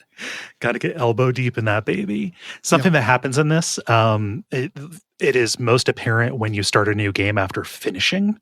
But James's character model gets degraded as he goes along. Like his eyes sink in, his jacket gets more and more filthy. Like all of this stuff is kind of state tracked. It's like a Batman suit in Arkham games. There should be a Arcane Kids style Sonic Dreams collection thing about James Sunderland helping calves give birth. Yes, because it's like his main skill set. Like he could reach into a mare and take care of that. Oh yeah, no, get your mare sorted out straight away. Yeah, like turn a foal, like no problem. So we do that. When we leave, there are more slashes on the walls. A pyramid head is about. Yes. You put all the clock hands on and set them, and you hear chiming, and the door to the main courtyard opens up. You could look down into this from the apartments and see like there are a bunch of cages around. You finally get in here and see it from ground level, and Pyramid Head is here, and he wants to hurt you. Yeah. This is, in terms of the glow ups and the boss fights, this is the one that is the least glowed up. Yeah. And the original one is bad. This is not a good boss fight. Later ones are good, I think. He's going to walk slowly towards you and swing. Yeah. You're going to dodge every time. It's going to work every time. And then he gets faster partway through. Yes. That's really all there is to this. But it's not really a boss fight. You don't win. A siren goes off and it's time for him to go have lunch. He slides down a brontosaurus tail. Yabba dabba. But yeah, you just shoot him until he gets bored, basically. Yeah. When we leave the building, like part of having these apartment sections be twice as long makes leaving them and switching really weird. Like it's just like, it feels a little bit like going out, like ending a movie and going out during the day. Yeah. Like you saw a movie at 1 p.m. Like, shit. Yeah. You run into the little girl. You run into Laura here. And she's looking at this envelope and is incredibly rude to James. Yeah. James does not remember her, but Laura, being psychologically unaffected as she is an innocent, knows him. Yep. She's seen him. She's really rude to you. You ask what's going on, and she says, none of your business. You didn't love Mary anyway, which you have not mentioned Mary to her. No. Whoa. Runs away. Again, kind of unmotivated. We go to Rosewater Park. It's the way we can go from here. And we meet Mary. We think we do. It's actually a woman who looks very similar to Maria. Has slightly shorter hair, pink highlights, red leather jacket. And in the original was explicitly a sex pot looking. Yes. Dressed a lot more modestly here. She's still wearing a red leather jacket. It's still like, yeah, but it's not like short skirt and stuff. I actually think the original version of this, for what Maria represents, was better. Yeah. You know? And when they underline it later, when they like, wasn't this a ridiculous outfit? I was like, no, that actually made tons of sense. Mm-hmm. It's one of the only sexualized women in games that like makes sense for her to be. Yeah. You find her original outfit. And that's what I was referring to. Like them drawing the line under that and making fun of it. It was like, no, that was good. Yeah. No, like that was specifically modeled after like a Christina Aguilera outfit that she wore to like a red carpet or something. Yeah. Yeah. And she is being real weird. You know, do I look like your girlfriend or something? He goes, no, I'm looking for my dead wife. And she goes, no. And she puts her hand on his chest and goes, warm. Again, I think this is a little worse in the original version. She puts his hand on her. Mm-hmm. I think it's a little bit stronger. Yeah. Than this. But James is acting very defensive about this. He realizes it's crazy to be looking for his dead wife. Yes. Yeah. But she's kind of playing along, she's not, writing him about this. Says like, hey, so like, is this the only place that could have been special? Yeah. Right. And she says, there's a place nearby that I think two lovers might consider a special place, and I can take you there. Yeah. And they kind of stop talking. Like, what is this place? Why do you think so? She's real touchy. She doesn't want to be left alone. She comments on what you do. We didn't mention this because it's a patina over the entire game, but you smash windows in this game to get health drinks and syringes out of people's cars and windows. The first time she reacted to this kind of scared, I thought it was cool. It keeps happening though. Yeah. And I was like, you're not really a person. No. Stop doing this. Like you should be ignoring me. She also reacts when you save your game. Yes. She's like, she does the joke like we weren't in that flashback. Like she's like, oh yeah, you were just staring off into space there for a minute. Yeah, that is done a lot better in Silent Hill 4, actually. Okay. Yeah. It's a fine idea for somebody not like I have strong feelings about what Maria should interface with the plot. Like the level of sentience and humanity Maria should have. Yeah. Yeah. She's reacting too much like Maria a make person. Jokes is weird. Yeah. So we've got to pass through a particular set of places. Like we can go, like you can run basically all the way up to the Historical Society. You can go into the bowling alley, and there's like a car repair place that you can get into. But our primary place is this motel. And when you use the save point, this is where she gets concerned. Like, hey, you kind of froze for a minute there. Yeah. And you've got to find a way to open the gate. The gate is locked. So you're going into some rooms. You go into room 106. This is the room where Douglas and Heather stay. In Silent Hill 3, Douglas's hat is there. And James does not want to be in there. Like, hey, something's really, really wrong. When you come back later in the Otherworld version of this, the wallpaper is torn down. There's a halo of the sun painted there, the cult symbol from Silent Hill 3. Yeah. Maria says, it's better than being out there with all those monsters. Like, shut up, you weird tulpa. Yeah. Room 107 has her original outfit. And then she's like, do you think I'd look good at this? And he goes, I guess. And again, stop making jokes, Tulpa.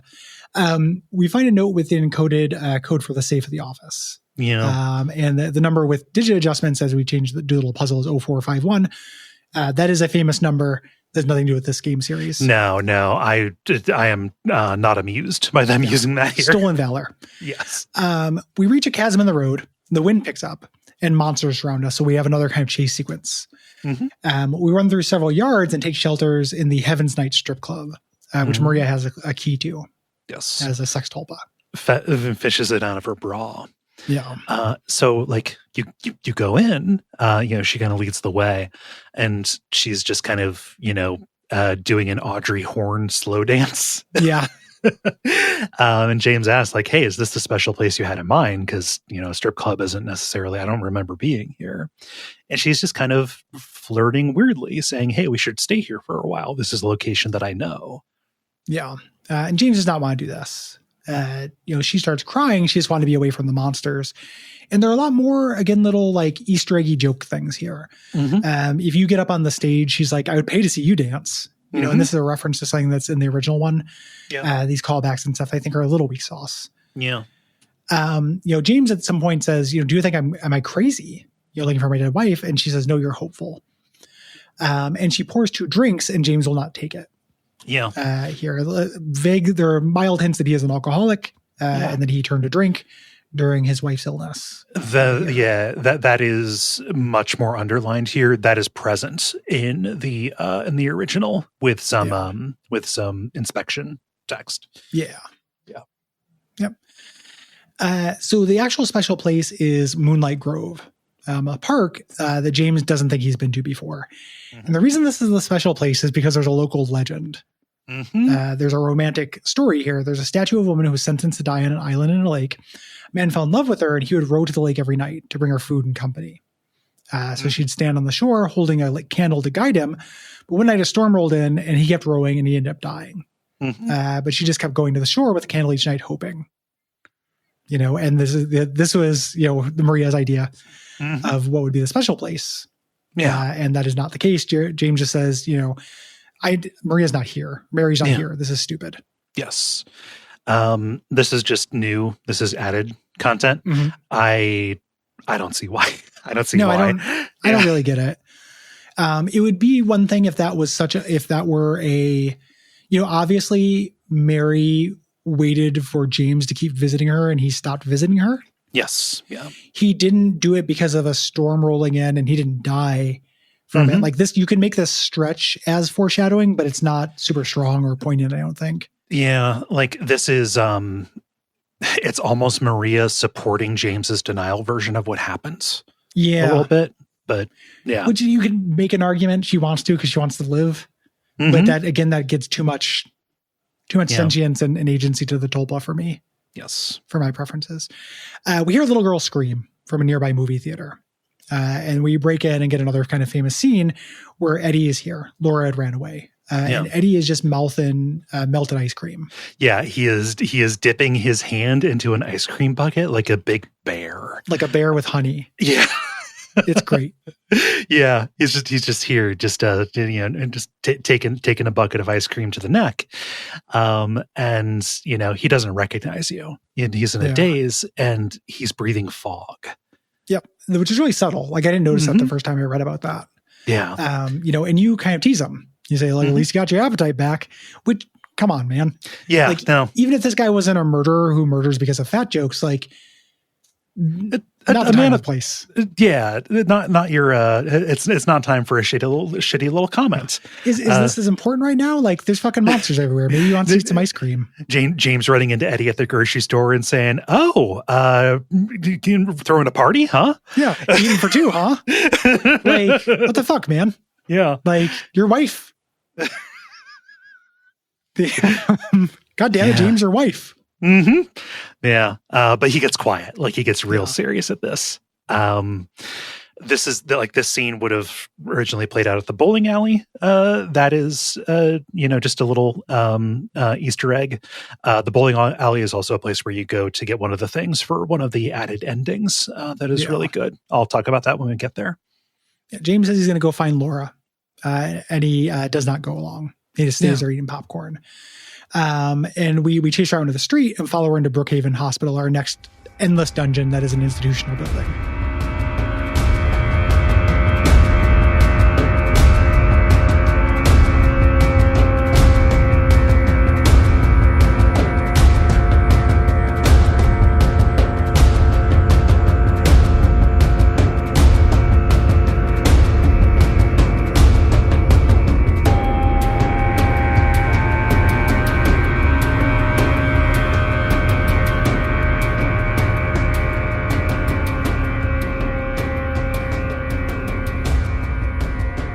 She runs deeper into the hospital and locks the door to the second floor, trying to keep you away. And this is where you start finding her graffiti. She's doing wall doodles. Yep, her tag is little L. Yeah. It is, but like all of them are like a little girl with a lady, a bunny rabbit and a little girl, and then like a big wolf who is stalking them. Yeah. No reception says that there's been a security lockdown. We notice there's like a gun case. What kind of hospital has a gun case? The best damn hospital in town. Also, there's mental ward parts of this. Like that happens, right? The key safe is locked with a code, and the note has a hint based on the photos in the lobby. Doing this gets us the basement key. We go down there and it's just absolutely stuffed with mannequins. Mm-hmm. They have taken over. We've got to start up a generator here to fire it up so we can take an elevator to the second floor. And when you're up there, it starts raining indoors. Love that. Which I love. Yeah. And Maria, like, she gets sick. You know, like, hey, she just kind of like walks into a room and you follow her there and says like, it's nothing. It's probably just a hangover. And she stays behind and asleep. Like she, takes some pills and kind of is already in a daze from what is presumed to be painkillers. Yeah. And as she's drifting off, she says, James, I wanted to ask you, what if you can't find Mary? What will you do? And he takes a beat and he says, I haven't really thought about that. Yeah. He also hasn't thought about what he's going to do if he did find her. No. That's that's thing I like about this is it's not really a plan. Yeah. Because we're in the hospital, we get another famous, iconic Silent Hill enemy, the bubblehead nurses. Mm-hmm. The regular ones are just melee. The varsity ones have knives and do more damage, but they fight using like combos. And they can parry your attacks. Like if you attack at the wrong place or at the wrong time, they will like grab your arm and like push you back, kind of push you off balance. It's neat fights. It's just if you attack too many times in a row, it seemed like to me like this is the enemy of like attack once or twice and then back up and let them reset their thing. Yeah. For me, definitely better than the old nurses. Yeah. But there's more of them than I want to fight. Same. So our puzzle input here is the director's office. There's a lot going on here. Yeah. There's a tape recorder with a warped voice talking about these three hopeless cases, and the director being resolved to cure them. They're all psychological cases. And there are charts with details about them here and their room numbers of like where you can go. You're going to be trying to find these people and getting their wristbands. There's a plaster hand on the desk grasping a key. And there are spots for 3 wristbands on the arm. Yep. You always have to collect 3 things. There's a safe with alchemical symbols. Here, one of the buttons is missing, so it's extra puzzle. Yep. In the women's locker room, you get your second weapon. Here, you really get a rifle later, but like effectively, your second rifle weapon, the shotgun here, and a teddy bear with a bent needle in it, which you reach into and prick your finger. Yeah, which is an emergency. Yep. But you're just like shit. Adventure game. Just quick, give me a weeping hole to shove this into. Yeah, I'll cure what ails you. Yep. He just followed it up with another needle and just fixed the first needle. Yeah, eventually you're going to find the antidote. It's like a Robin Hood shooting arrows at the same arrow on the target. Yep. Same with needles he finds. He's a fucking Saw-2 victim at the end of this. This is neither here nor there. Me and Liv were watching a video on YouTube and I saw somebody cosplaying as that. And it was cosplaying as Amanda with the needles hanging out? Yeah. Like, looked really good. It was like, I was like, that's pretty great. Yeah. It's a good idea. Room C1 is where there's an aggressive patient was housed temporarily, and an interview transcript here of him feeling a malign presence in the pool and making him stop. He wants to go back down to the pool. Yes. He was responding to hydrotherapy until it started agitating him. Yeah. A note downstairs talks about him going manic in the pool and then running through a window, and they needed to chase him down and take him to surgery so he didn't bleed out. Yeah, rough stuff. We fished the maintenance key out of a drain using the medical tubing and the bent needle, little adventure game puzzle, and drain the pool.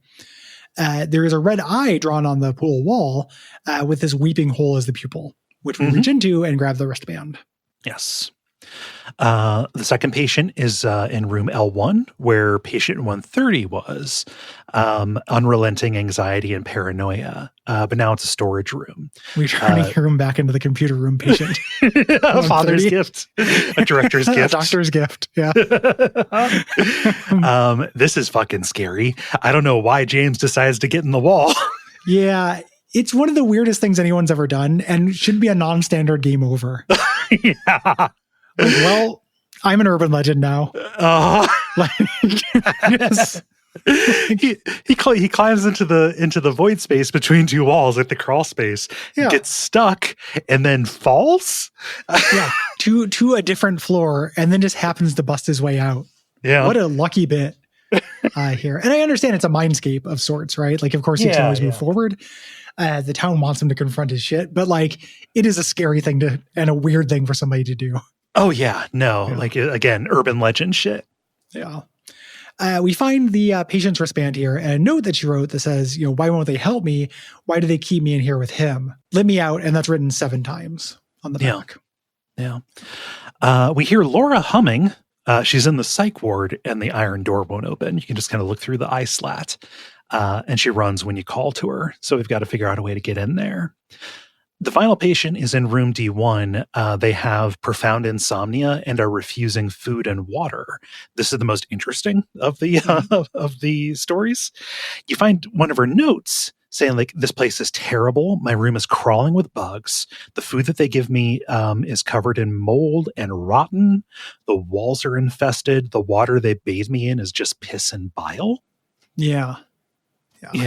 This I love this kind of shadowing of her seeing almost otherworld shit. Yeah, like she's like the veil is thin for her, right? Yeah. We follow her path. There's an X-ray covered in mold in one of the hydrotherapy tubs, and you use this to how many radiograms have you lined up in a horror game, Gary? Yeah.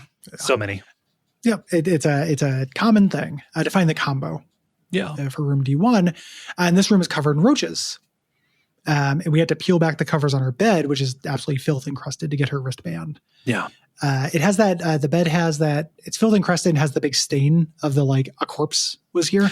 Yes. That happens in real life, that I love. Real scary. Yeah. Image.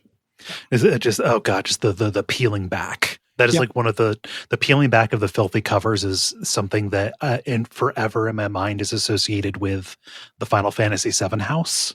Yeah. For a second, my brain, I had to shift gears there, and I was trying to think of a scene from Final Fantasy VII. And when I thought Final Fantasy VII house, I thought that enemy you fight that's a house. Oh yeah. And I was trying to connect those dots. I was like, okay, that's a weird association. Like, you already used the bowling alley joke. So. Yeah, you should. Yeah, it's very abstract, but yeah, I was like, you should get that checked out. Okay, you should talk to somebody about that association. Yeah. But no, the Final Fantasy VII house, the internet urban legend of mostly gross ladies. Yep. Yeah. Gross ladies exist, and they lived at the Final Fantasy VII house. Yes. In what was kind of a cult, but kind of not. Yeah, and just really gross power stuff. Fascinating. Yeah, there's a great Down the Rabbit Hole video about it. Absolutely compelling. Liv is not interested in any of that stuff, and I put that on just as like a have something on. And we both just ended up watching the whole thing, and it's like 45 minutes. It was in the middle of doing things. We were both doing chores or cooking dinner or something, and just like couldn't turn it off. So we get into the safe that's in the director's office. You have to do some, it's encoded with alchemical symbols and stuff. This has the roof key. When you go up there, there's a diary of someone who's been staying in the hospital, just kind of counting out these days, of treatment that is, spottily effective, but generally getting worse. Yeah. Kind of like ending in, if I only feel better on medication, who am I anyway? Yeah. Original Bloober team popping in. Yeah. That's not what that is, but medication is fine. You're still yourself. When you turn to leave, Pyramid Head is waiting there, grabs you by the throat and throws you through the wall, and you fall down. You wake up in the psych ward on the 3rd floor, being like on your back here. And we find Laura eventually, and we're able to get a little bit of information out of her. Yes. She knows Mary because they were friends at the hospital. They met last year. While, everything, you're trained in this game not to believe anything you're being told. This is true. Yes. All of these things are true. Like, learning that Laura is not in a realm and is actually touch base with reality is cool. Yes. Also, James doesn't pick up on the last year. Part of this. It takes a very long time for him to figure out that it has not been 3 years. And James gets angry. He specifically doesn't notice it because he doesn't believe her. Like, hey, you're a liar. And, there's this grown semi-stranger yelling at you. She tries to run, but he grabs her saying like, hey, this place isn't safe. Like, and yanking her back. Like, she says, not safe from what? Mm-hmm. She's not seeing monsters. You're right. She agrees temporarily to go with James, because he said there's a letter from Mary we need to get from a nearby room. Mm-hmm. But she's tricking him. When James goes in, she locks him in. Yeah. And she's taunting him, calling him a lying fart face. But something is in the room with James. Yeah. She can't see it, and she will not unlock the door. No. And we fight the flesh lip. Yes. This is a boss glow up. Like in the original, it was just these two hanging things that you just had a battle of attrition with. This like has phases and stuff. It's neat. Yeah.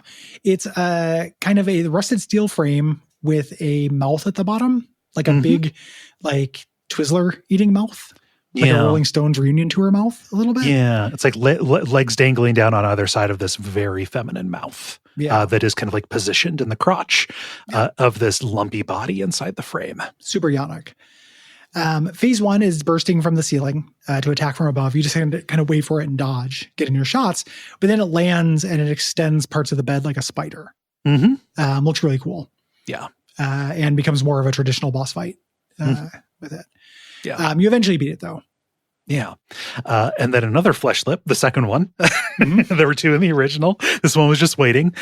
Grabs James from the ceiling and kind of like yanks you up there. And you get the Jacob's Ladder shot, the transition to the other world here, as you're like looking at the ceiling being wheeled down these corridors. Yep. And we hear the siren blaring and the world changes. We hear Mary saying James repeatedly, and we're now in hospital part 2. Yes. We're in a storage room off of the day room down on the first floor. And there's a wheelchair with a patient file on it. This is James's patient file, 3141. Initial symptoms, hyperfocus, current diagnosis, they can be fixed.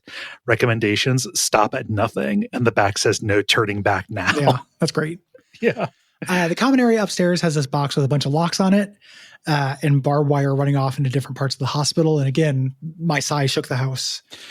Oh, okay. I have to go to these different barbed wire bits to get these different.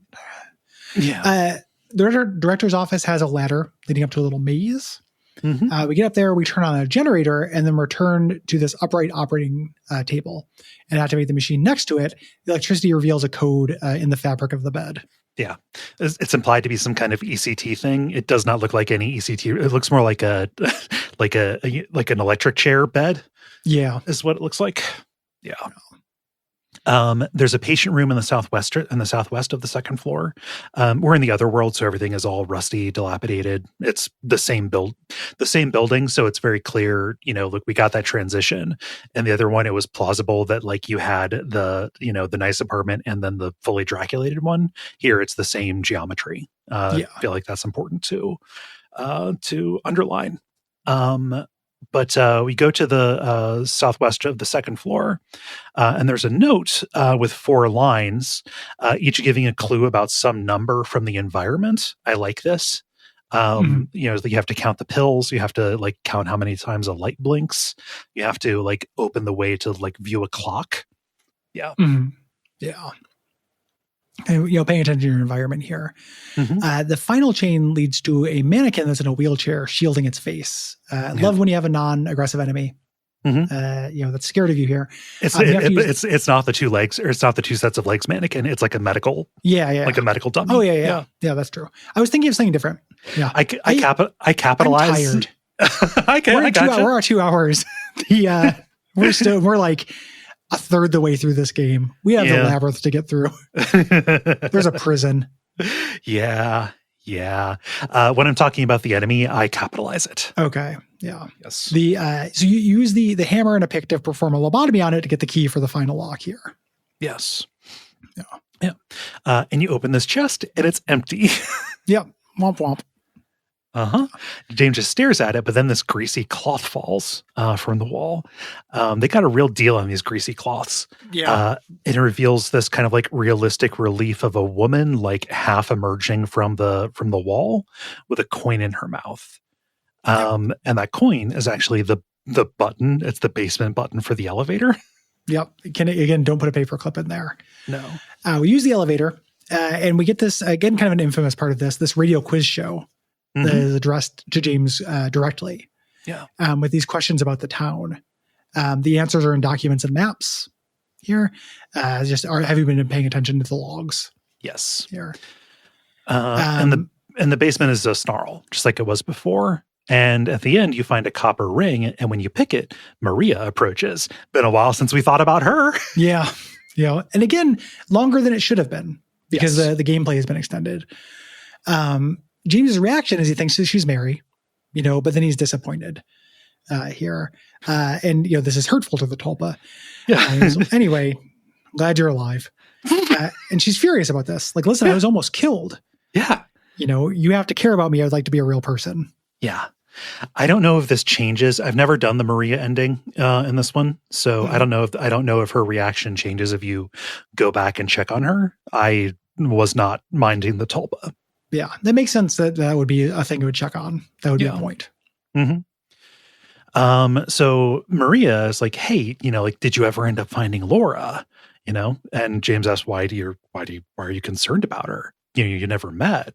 And she's like, oh, she's a little girl. I feel the need to protect her. Yeah. We both heard her scream. Like, yeah. Again, the motivation being like, hey, I'm a person and I'm worried about this other person. This is supposed to be an echo of Mary's affection for Laura. Yeah. We find a copper ring in an upturned refrigerator. And we take both our rings to the relief on the second floor, and this unsettles Maria. Yeah. She doesn't like what we're doing. The door opens to a stairway down to some steam tunnels. And down here we get a chase. Pyramid Head starts chasing us.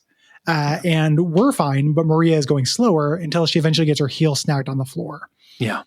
We get to the elevator. We're holding the door open for her, but Pyramid Head impales her in the chest. Yes. Spear variant. Spear variant, yes. Sometimes he uses a spear. That's more the executioner side of him. Yeah.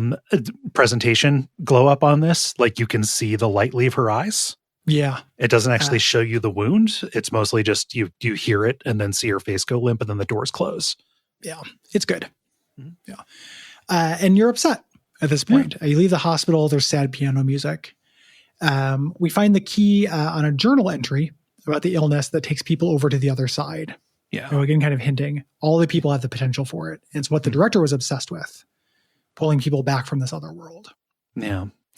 We step outside and the full town has been otherworlded. You kind of see Laura running off into the dark and everything is grating. It is raining really hard and there's nothing to do but run. Like you can go and check some of the vehicles and stuff for items. But yeah, you are just trying to follow in Laura's footsteps and avoid the enemies. Yep. You reach the avoiding enemies is something also that is clocked by the ending, Tron. Mm-hmm. Yeah. In this, and it is something you want to do when you can, not because you have a tight survival horror economy, but just because there's no reason to fight them. There's no advantage. Right. You reach the trailer on Saul Street, and you find a map and a note. The note says you're not strong enough to look into yourself because you're not strong enough to look into the abyss. A little on the nose. Yeah. And points out the location of a letter and a wrench. Yeah. That we need. Bar Neely, when you return there, has some graffiti above the jukebox saying, if you really want to see Mary, you should just die, but you might be headed to a different place than Mary, James. Returning from the first game, tonally weird with this one. Yeah. Also a little on the nose. Yeah. Yeah. Knowing what we know. Yeah. The place on the map points to a ringing payphone. There's nobody on the other end, but it refunds me with a letter after we hang out. All of the non-standard stuff being spit out by these vending machines. Yeah. Yeah. It's a vending machine based town. Yep. There's an automat that was cut. That's the emboss. It's a wife that's an automat. Oh my God. And like it's just like different versions. So like one of the rotating shelves or trays is all eyes. Yeah. Like different eyes the wife could have. Yeah. It's kind of like a Wooly Willy / like character select. Yeah. Wifing automat. Fuck, that's a good idea. Yeah. Hire me. Silent Hill. I don't know. What if your mom's had Wi-Fi? I don't know. On the payphone, we get this letter and we can read it. It says, or perhaps you are a fool. The truth usually betrays people. You should know. The key is in the park at the feet of the praying woman. The wrench will open the gate. The key will set loose the abyss, or let loose the abyss. Yeah. It's no longer raining and there are no enemies on this side of town. You reach a door that was locked before, called the door that wakes in darkness, opening into nightmares. The wrench opens this up, and you have to pass through a passageway that has a grate of flooring, and my least favorite enemies in the game, the mandarins. Yeah. Can't do anything about them. No. And also the one that I think is the least visually interesting. Like, they've had a glow up in how they look as well, but they don't look like I'm not saying it needs to be a big floating pussy to be a Silent Hill enemy, but it doesn't have as much like to chew on. It's redundant of the hanging bodies. Yeah. The fleshlight rather. Yeah. Yeah. So you run into Angela at the park. And she's looking at the statue by the water. And she says, like, hey, this place is different from what I remember. And she says, tells James, like, I don't think she's here anymore, James.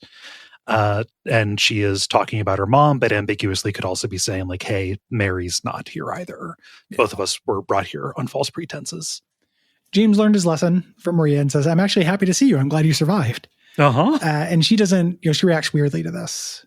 Yeah. He said, if we stick together, we might get out of here. And she doesn't even understand this. Out of where? This town, Silent Hill. Like, nah, I'd rather be alone. Right.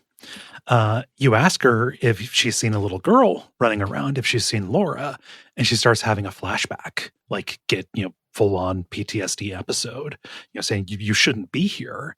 And James reaches out to like ground her, and she recoils from this and runs away. Yep. We dig up a box containing a key to the Historical Society as a note from a doctor about how his patient buried it there. I wasn't looking for the truth. I was looking for tranquility. Again, a little on the nose. Yeah. The doctor also saw that thing and fled into the Historical Society, but it was sealed. If you still do not wish to stop, James, I pray to the Lord to have mercy on your eternal soul. Yeah. Implying that this doctor or this orderly knows James. Yep. Yeah. So we go into the Historical Society. There is a prominent painting of Pyramid Head on the wall here, standing in front of framed boxes. It says, Misty Day, Remains of the Judgment. This runs into the actual like lore of the town stuff. Yeah. A little bit, like the rituals and stuff they used to do. Like, it was an evil town before it turned into a supernaturally evil town. Yeah. This is alluding to that. Yeah, the town's history, it goes back, to like indigenous lore and stuff. And Toluca Prison was like built as a camp or during the Reconstruction. And the Pyramid Head was was an executioner who speared racists upside down. Yep. So based Pyramid Head. Yep. We go through the section of wall that's missing and go down many, many long staircases. Also another Silent Hill motif I like a lot. You just go impossibly down. Yes. Until you reach Toluca Prison. Yeah. You have to jump down several layers of the prison, including one that has the roach trap room where only 3 buttons on a keypad work. And you have to keep trying the combinations while roaches damage you and kind of like take you out of the interface. Yeah, we didn't talk about that enemy, but in addition to all of the like psychosexual things, they're also just big fucking cockroaches. Big roaches that exist as like mimics for your radio. Yeah. Don't go into Silent Hill. They're big bees. That kind of thing. We land out in the prison cafeteria where Eddie is there, sitting across from a dead body holding a revolver. Yeah. And this is really good dialogue. This is good Eddie content. Yeah, he's full Gomer Pyle from Full Metal Jacket here. It ain't no big deal. Just put the gun to the head and pow. Yep. And the body is just very clearly James. And he, again, he makes excuses. Like, like at first, I didn't do it. And he's like, I don't know. He just came at me. He made me do it. His story keeps changing. Yeah. It's just the way he looked at me. And eventually, James says, you can't just kill somebody based on how they look at you. And Eddie, puts his gun to James's head. You're going to talk down to me, tell me to calm down. Eddie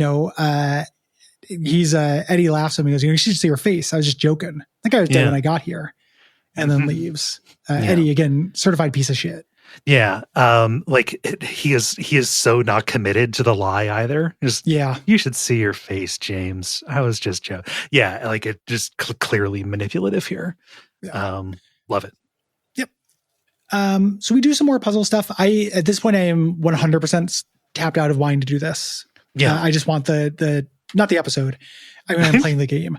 Like there's still cool stuff that's going to happen. I love this boss fight with Eddie that's coming up and everything. I am done with puzzles in this. Yeah. Just this is where I'm at, where I want to do anything other than play this video game. Yeah. In my experience of playing it. This stretch, the Toluca prison through the labyrinth is one of the biggest downgrades that we get. It's weird. It's primarily through volume. Yeah. That we get it is the downgrade. I would cut so much from this. Yeah. This needs an editor. It needs a pyramid head sized editor. Yes. Very much to me. Survival horror is one of the genres in which pacing is the most important. Yes. When you're making a new survival horror game or remaking one, you might want to pay attention to the idea that all the old ones were 8 hours. Mm-hmm. Like there's a reason for that. Yeah. Fear is hard to sustain. It is. For this long. There aren't very many horror games that are 16 hours long. Mm-hmm. That are exclusively horror games, are meant to be scary throughout, right? Like, there's edge cases you can talk about, like Resident Evil 4 and shit, but that turns into an action game partway through. Mm-hmm. That's intentional. Again, that had to happen. Yeah. You can't really do this. No. Yeah. Yeah, it's a perennial thing.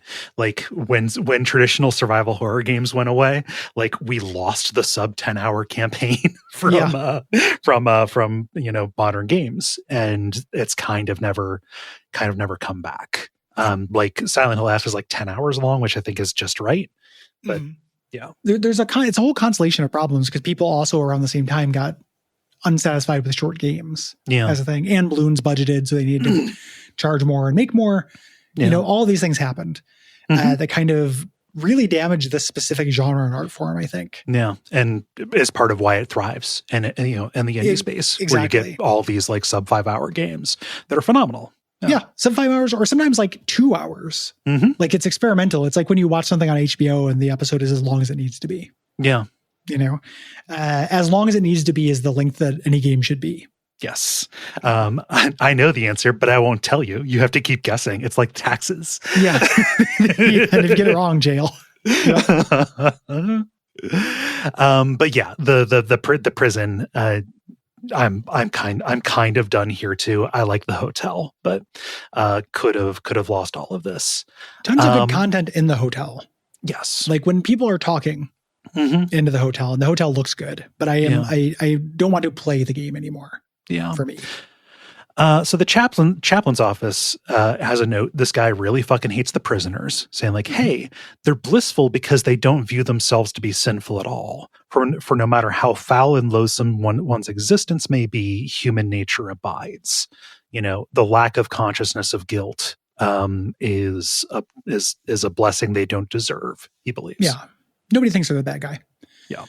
Past the cell block, you reach an execution yard with a statue of blind justice. She's holding some scales, and depending on what weights you put on each side, the dial will point to an animal, and this unlocks a corresponding door in the facility.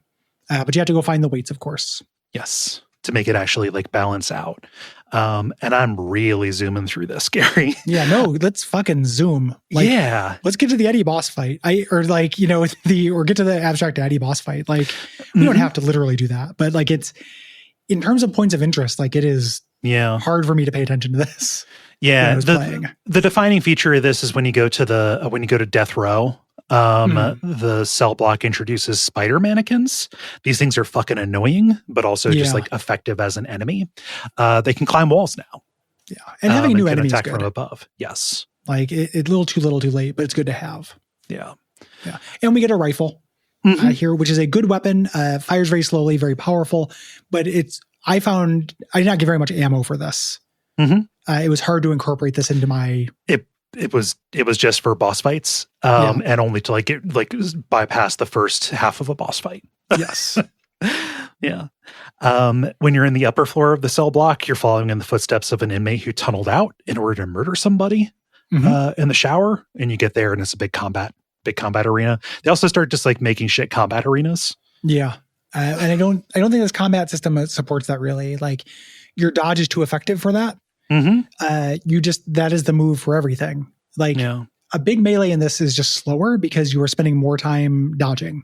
Yeah. You're not managing a stamina. You're not really doing anything. You're just trying to stay in iframes and get your shots off and whittle everything down. Yeah. You continue. Nevertheless, you continue to grab doors. Yeah, you continue to grab doors. I like the infirmary with the warden being convinced everybody's sick. And then you have to, like, to get the weight, you have to finish typing sick on a document that is just covered with the word sick. Mm-hmm. Yeah. The old basement wing, there is a weight in a solitary cell with spikes on the floors and walls, and you get locked in, of course, for a little bit, and something eventually pounds on the door. It's very Indiana Jones. Yeah. Once you have all the weights, you can get the leveler for the gallows. And this unlocks a mechanism where you have to match up verses about crimes and decide whose action was justified. Yeah. So this is neat. All these little poems where you have to, match them up. Like there's stuff in there too. It's like Munchausen by proxy. This person killed their kid. Yeah. And you have to decide whose action was justified. And it was a kidnapper. It was a father who kidnapped his child from an abusive mom. Yeah. And you have to go and pull that noose down. When you pull it, you fall through the floor for a few more drops. And weirdly, and I don't entirely understand the cosmology of this within the Silent Hill world, but we also end up in other people's pain realms. We're in Angela's pain realm. Yes. We're in like a hallway in a dilapidated house or apartment. Yeah. I like that Angela's story gets told. I don't understand why James can shift into other people's realms. Yeah. I'm not trying to TV tropes. I don't need an explanation for everything. Yeah. It's just kind of, I almost wish that there was just an Angela Silent Hill, as an anthology. Like you choose Angela from a menu. Mm-hmm. And do it like pathologic. Yeah. Yeah, basically. So in this corridor, we find newspaper clippings about the murder of Thomas Roscoe. And we can hear Angela begging her dad to stop with muffled breathing. It's very clear this is sex assault. Yes. We find Angela talking to her mom. She's not there. And this is really heartbreaking. She's saying, tell him I'll be good, please. Mm-hmm. And we get a boss fight. We fight her monster for her. Yeah. She finishes him off, though. Yeah. In a cutscene. Ludically, this is a little unsatisfying that she does not deal with her thing. Right. I think. But yeah, this huge thing charges through a wall and pins James. And she says, Daddy? This is the abstract daddy. Yeah. This is the biggest glow up, I think. In terms of boss fights. This is really good and was really nothing in the original. Yeah, it was like all the fights where you just like ran from corner to corner shooting this thing that shambled around and eventually became a regular enemy, the doorman. Yeah. Here, he's gigantic. It's still the same kind of design. It's like this big bed frame with like a masculine kind of figure, like kind of like suffused around it. There are two bodies on it, and it's almost like they're under skin that the bed would have. Yeah. Like it's really weird looking. Mm-hmm. And again, a little bit of that Demon Souls remake. Like I liked being able to see what this was. Yes. Like very clearly. Yeah. The representation of the daddy is an ongoing brutal sex assault. Yes. And he's a boss. He can stun you by roaring, which is just for psychological effect. He doesn't capitalize on this really. No, it's just for cinematics. This is a very cinematic fight for at least the first half where he chases you. He bulldozes through walls. You kite him around until lights go out. Yeah. Kind of going through endless hallways of this apartment. This is really strong. I love this. You're like chasing Angela through all of this. Yeah. And like periodically, like you restart the fight by reaching a TV that is blaring with static. And these recordings of Angela's dad berating her, just kind of doing all the usual abuser stuff. This is real for your gross own stuff. Good kind of stuff. Yeah. Where would you run? Who would have you? Yeah. When you smash the TV, the boss fight starts up again. Mm-hmm. There's one safe space in all of this, which is a little closet / crawl space with a blanket, a teddy bear, and 2 torn photos. Yeah, great. As you fight through the maze, the walls eventually crumble and degrade into being more fleshy, eventually kind of breathing. An interesting thing is they actually patched this down a little bit. They used to pulse a lot more erotically. And the devs are like, that's a little bit much. Yeah, they patched it down, then they patched it back up. Yeah, I guess I thought they even used to be more intense. Yeah. They didn't patch it back up to where it used to be, but they did make it. I've played it at all of these points. Yeah, it's because they were just like, oh, the walls that are breathing hornily is gross. Yes, and eventually it's exposing machinery where there are just tons of pistons, stock footage film festival stuff. Yeah. And you shoot it until it doesn't move anymore. It's just a big arena fight now. And then Angela rushes in to kick the monster and then throw a TV at it. Yeah. Getting in the final thing, and you soften it up for her. And she turns on James and she says, don't even try. And you genuinely try what? Like you don't know. Men only want one thing. It's disgusting. It's to put together Gundams or whatever. Yeah. And it's this really heartbreaking dialogue. She's like, you can just force me like he always did. Yeah. Like basically like you're going to sex assault me. Yes. And she breaks down, calling him disgusting, saying, I hate him. And James says like, hey, I just want Mary back. I fucking got here. Yeah. I wasn't planning on doing that to you, man. Yeah. Yeah. But in case it's not clear, Angela killed her dad and ran here. I think also you probably do take something from her by removing the catharsis. She wasn't going to do it though either. She was suicidal at this point. Like I don't think that she was going to graduate Silent Hill U. No. She's like Eddie. She wasn't going to pass. Yeah. They were not going to pass. Yeah. But when you say like, oh, I just want to find my wife, it makes her turn again. And she gets like kind of menacing. Oh, your own little Mary. At least she was for a little while, and she's like, hey, you need to admit you didn't want her around anymore. Yeah. He denies it, but it takes a long time. Yes. And she goes, I need to find my mama. And wanders off. And James is like, I never did. And we're kind of left there.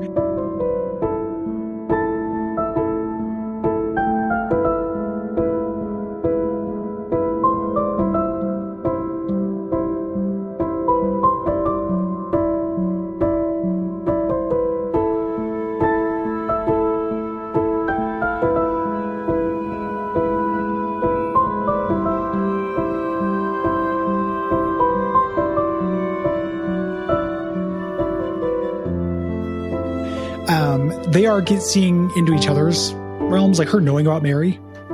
So presumably maybe she fought she probably killed Pyramid Head for us off screen. One of them anyway. Yeah. So we go to the Labyrinth Center. There's no map for this. And James starts making his own.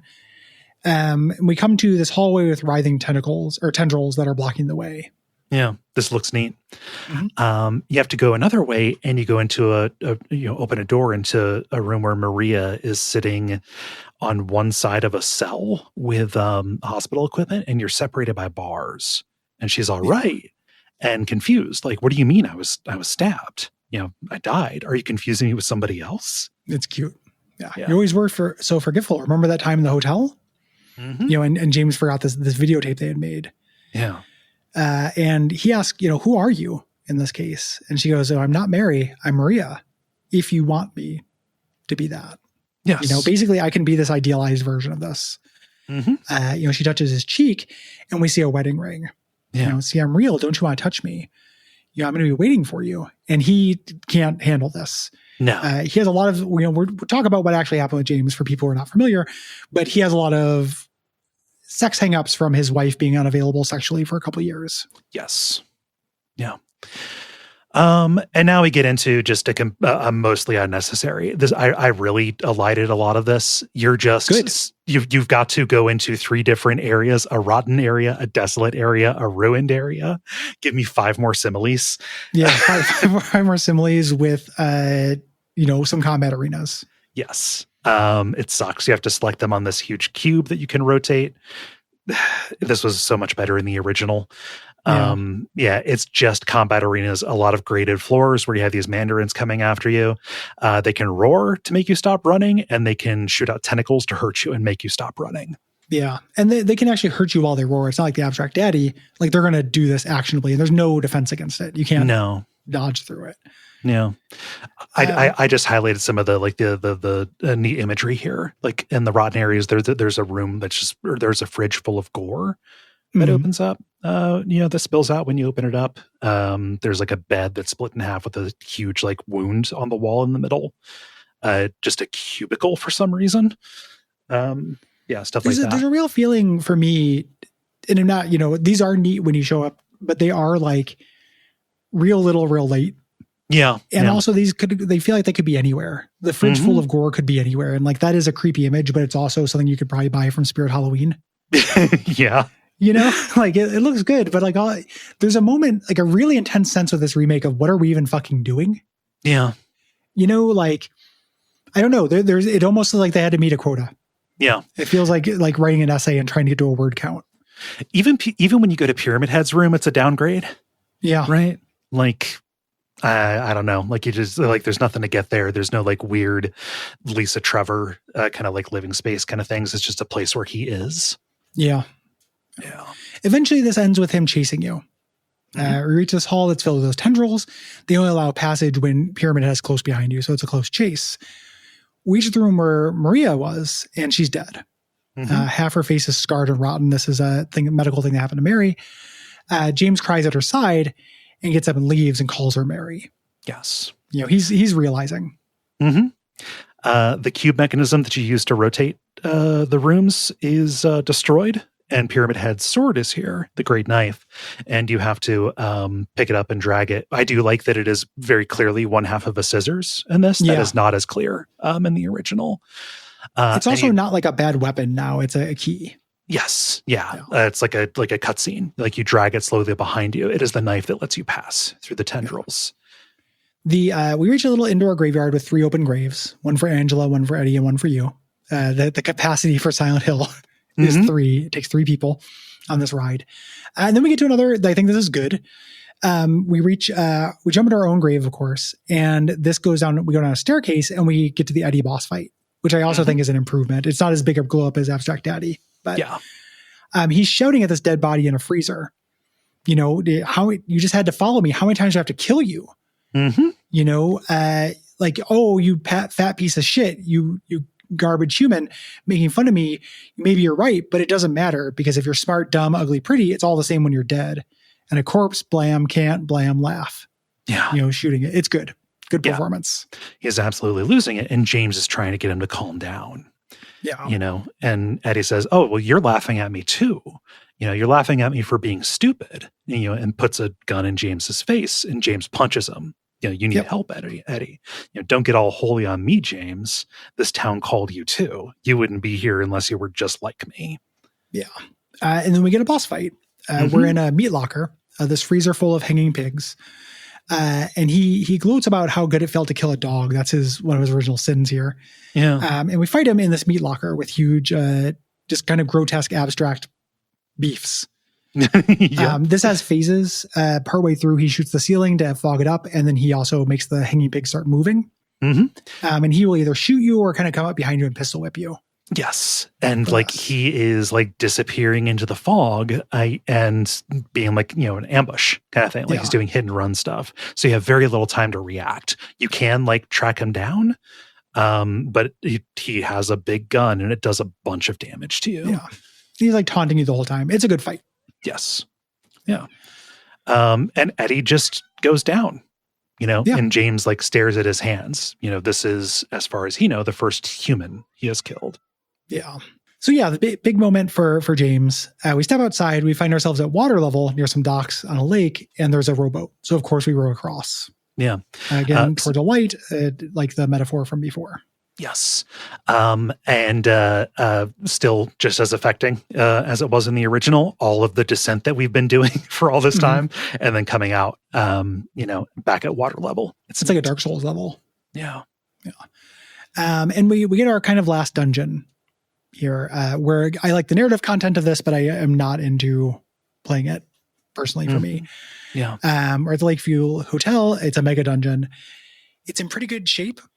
It's not in service, but it's going to get worse as we go, which is interesting. Like gradually it's going to get more decroded. Yeah.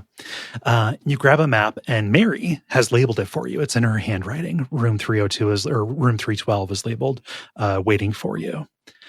And there's a note at the front desk that's addressed to you saying, hey, the tape that you left has been taken to the safe in the employee area on the first floor, kind of implied to be a sex tape, right? Yep. Okay. And there's a music box in the center of the lobby, and you need 3 figurines to open it. Yeah. And I went out and knelt with the Budweiser Clydesdales. It made me pray to Mecca. We hear piano music coming from the restaurant, and Laura gives you a scare chord when you walk in. She literally does it. Yeah. Yeah, it's cute. And she's more willing to talk. Mm-hmm. They joke about locking James up again. Since then, she's talked to Mary.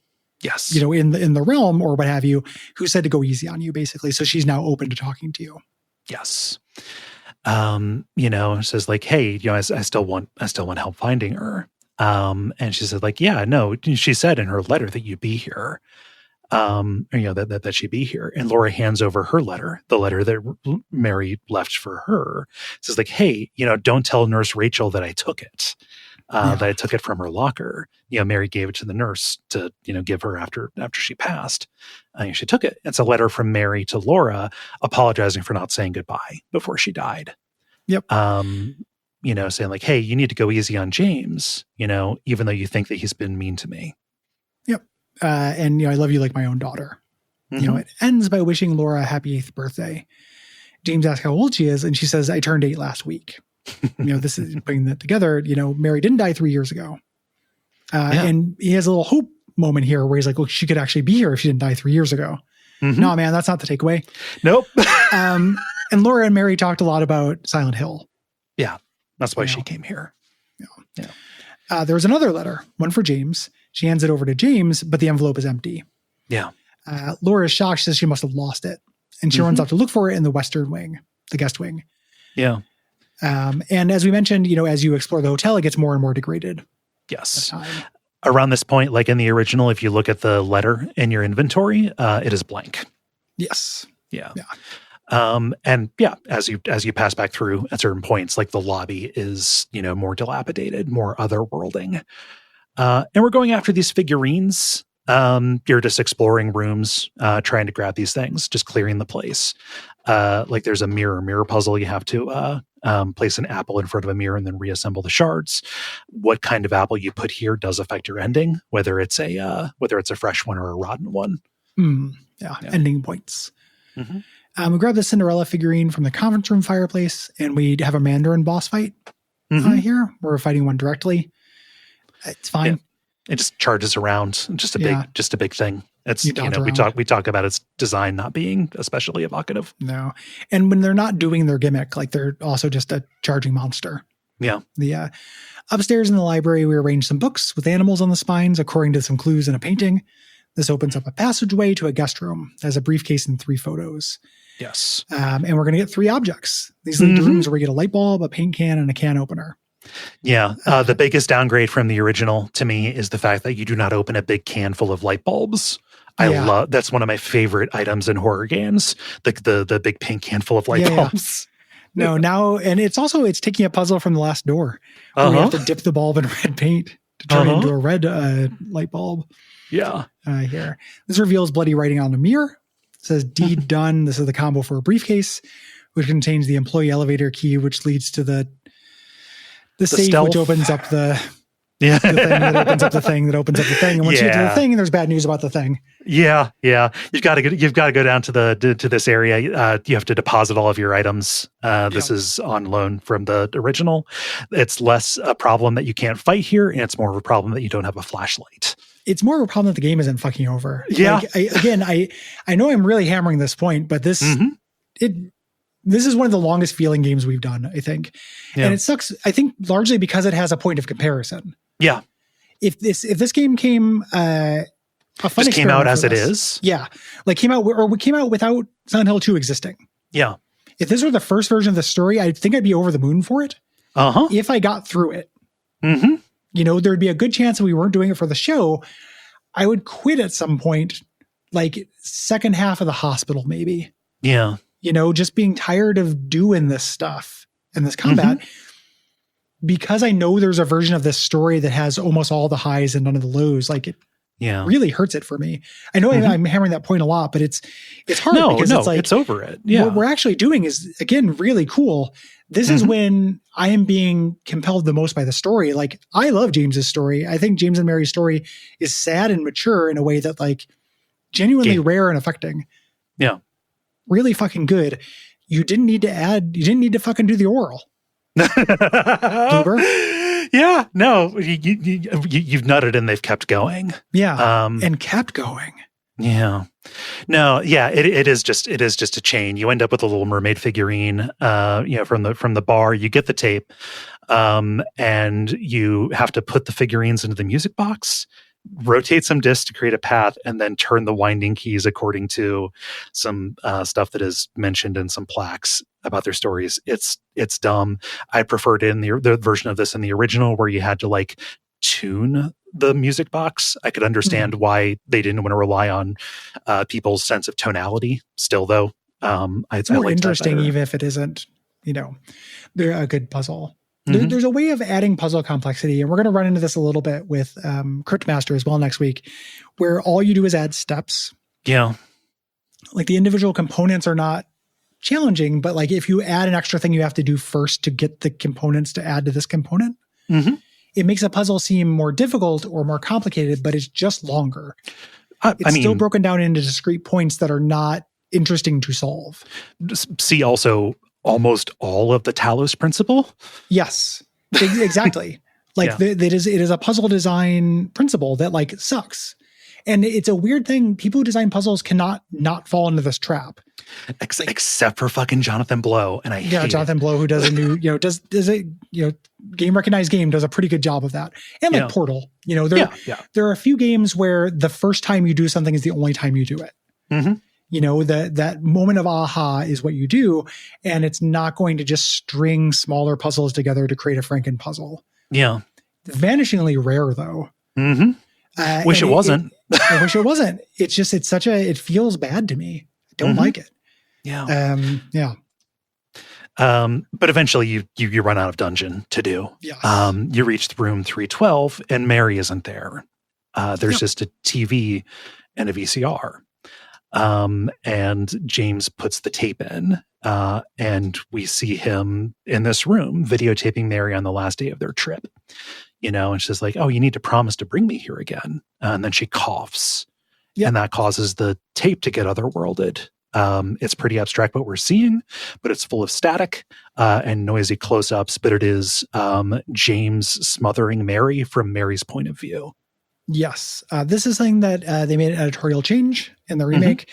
She fights back more. Yes. In this version. In the original version, she did less. She does later textually say, maybe it'd be better if it was over. Yeah. It is meant to be ambiguous. Like whether this is a good act or not. Whether or not this is a mercy killing. Yes. Yeah. Here it is a little bit less ambiguous because she fights back. Right. But this is the thing that James dissociated from. He is the person who killed her. Yes. Recently. She's in the trunk. Yeah. It ends with Laura coming in, and James in a daze tells her the truth. Yeah. Mary's not here. She's gone. Yeah. She died because she was sick. I killed her. And it's heartbreaking. Laura demands, bring her back. Yeah. Very little. She's 8. She was always waiting for you. Why? Yeah. Right? Absolutely heartbroken. And just runs away. And I love this. We were already in the other world of the apartment or of the hotel. Like how James remembered it. We're seeing how it is now. Like it is not the menacing, bloody grates and machinery kind of thing. It's just a dilapidated hotel that hasn't been occupied in years that has like a bunch of like fire and structural damage. Yeah. Mary calls to James over the radio begging for help. And we have to actually, we had to go because why wouldn't, we're on a guilt path. Yes. We know what we have to do now. James is aware, at least at a level. Yeah. The available path is linear. It leads down to this basement where we find a glowing door. You pass by a bunch of non-hostile enemies, just kind of like vaguely wandering. Like the mannequin hides from you. Yeah, they'll cower from you. That's great. because you figured out you figured it out now. Like Silent Hill no longer needs to teach you a lesson. Right. You know? You open that glowing door, though, and you find Angela standing in the middle of a burning room on a burning staircase. Yes. You've stepped once more into her world. Yeah. And she thinks that you're her mama. Yeah. You're the only one left. Maybe then I can finally rest. And then she realizes you're actually James. You say, listen, you were right. What we're looking for isn't here. And she says, I wish you hadn't helped me. Even Mama said I deserved what happened. That's really sad. She's been looking for her mom as the one caring parent. She does not have one. No. The mother was complicit in the abuse. Yeah. James says, no, that's not true. And it doesn't worth it. No. She failed, Eddie failed Silent Hill University for one reason. She failed it because she's not learned the lesson of getting this catharsis. Yeah. She's still suicidal. Yes. She still believes that she deserved what was happening, that there is nothing better. And she says, God, the performance on this is so heart-rending. Yeah, it's real good. There's just the sorrow. You just don't pity me. I'm not worth it. Or maybe you think you can save me. Will you love me, care for me, heal all my pain? That's what I thought, James. Give me back the knife. Right. Yeah. Just like, you can't be the savior here. Yeah. You can't fix this. Yeah. James refuses and she goes, saving for yourself. Having your way, it doesn't change anything. And she starts climbing the stairs. And James says, it's hot as hell in here because it's on fire. Yeah. And this is where, realize that everyone sees the world in their subjective ways. So we talked about Eddie's breath fogging up. Yeah. We fought him. When we fought him in the freezer, that was his world. Here. His world is cold. Yes. Angela's is hot. And yours baby bear just right. James's is gooey and full of holes. Yeah. But Angela turns around at it's hot as hell in here and says one of the most haunting lines from any video game I've ever played. You see it too? For me, it's always like this. Yeah. Which is a great line. It's literally, metaphorically powerful. It's literally what happens. They're seeing different versions of the world. And then we're back on the hotel stairway. Angela presumably went off to die. Yes. Forever in Silent Hill. You go through the basement and reach a door that takes you off the map to these 9 save points you can go through. And finally, the courtyard where you do our boss fight with 2 pyramid heads at once. Yeah. I think that's very funny. Like this has it was a nice funny in the original ending. too. Yeah, very funny. And like James's dialogue here, where it's like, I know what you are. I don't need you anymore. I like that a lot. Like I actually figured out, stop fucking teaching me a lesson. Yeah. Yeah. They started out like Maria's hung upside down, like just fucking this again. Yeah. Top Gun from the top. Yeah. It's very Top Gun from the top. And I love, his exhaustion. Yeah. And leave me alone. Very funny that both variants show up. Yeah. Scream. Yeah. I know what you are. I know you don't need me. And you fight them and this kind of sucks. Just like, one will be a little bit more aggressive. They kind of try to like corner you with each other. You're just trying to get distance and shoot. Yep. And that's your verb. Yeah. They plant their spears, and once they die, they plant their spears on the ground, flip them over, and then impale themselves with it, having done a job well done. Yes. Yeah. I love that they keep the eggs in. You inspect them and get the scarlet egg and the rust egg. Yeah. Rust egg is a powerful, it's like an on the nose, True Detective fanfic. So we use them to exit this long hallway. We hear James and Mary's last conversation. And this is the reason why, I love this game, is that it would be really easy, I think, to just be like James does suck. Yeah. He sucks. It's a really understandable position James is in. Yeah. Like he sucks, but he was put into an incredibly difficult and devastating situation. Yeah. He failed it. It's hard, but it's hard. Yeah. Right? Like being caretaker stuff is difficult. All this stuff is difficult. And people when they're sick, become abusive. Yes. This is a true thing that happened. The idea that it is virtuous to turn the other cheek is true. The idea that everyone can do it, or it's the only possible response, or you're not allowed to have feelings around that and stuff, is not true. Yeah. Incredibly damaging, in fact. Very damaging, in fact. Like this idea of holding yourself to that standard, right? Like Mary is wallowing in despair in the hospital. She demands that James leave and never come back. And everything. You don't want to look at me. I'm fucking disgusting. Mm-hmm. And he leaves, and she cries and begs him to come back. Tell me I'm not going to die. This kind of stuff. Again, this happens. Like if you dealt with somebody dying in your life, this happens. Yeah. Really difficult. Really difficult. This is timed out. So if you are just running down this hallway, you will reach the far end after she says, leave, don't come back. You have to either go slowly or wait to get the point where she's, begs him to come back, tell me that I'm not going to die. Where she expresses that she wants to live. Staying to hear the end of this is massive in water ending points. Yes. Yeah. So you climb to a room. It's raining inside there, and there's a hospital bed and a woman standing next to a window in Mary's clothes. Depending on what kind of points you've gotten, this will be one of two people. Yes. This will always begin as Mary. Mm-hmm. They'll hug and says, we can finally be together forever. And James goes, no. She keeps trying, and you admit it. Basically, you admit all the things. Yeah. Just you keep on trying, but she's gone. This is, if you end up getting the version where Maria is the final boss fight, it's like, I see through you. You're Maria. And she says, but I could give you what she never could. I can be better than her. What else do you want me to be? What else can I be? Yeah. I would like to live. Turn me into a real human. Yeah. James apologizes and says this needs to stop, and Maria refuses. And turns into a boss fight, builds a frame around her and turns into an upside down monster in a cage. Yep. There's so much emotionality in this. I don't need a boss fight here. This is a cool image. We've also already had a bed monster. Yeah.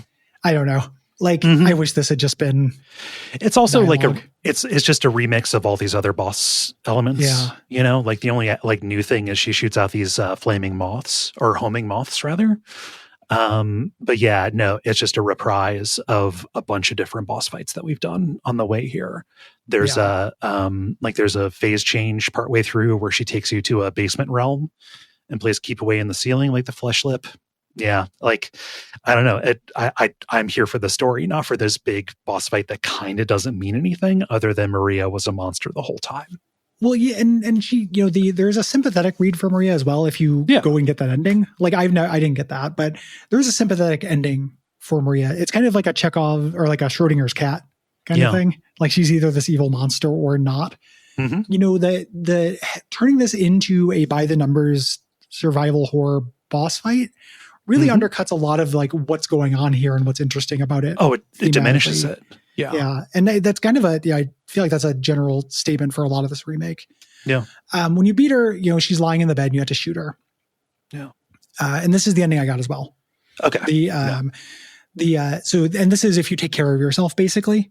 Yeah. And when I was keeping topped off on health, because it's how I play survival horror games. Yeah. You have to be very self-destructive to not get this ending. Mm-hmm. James, you're at Mary's bedside. She looks like shit.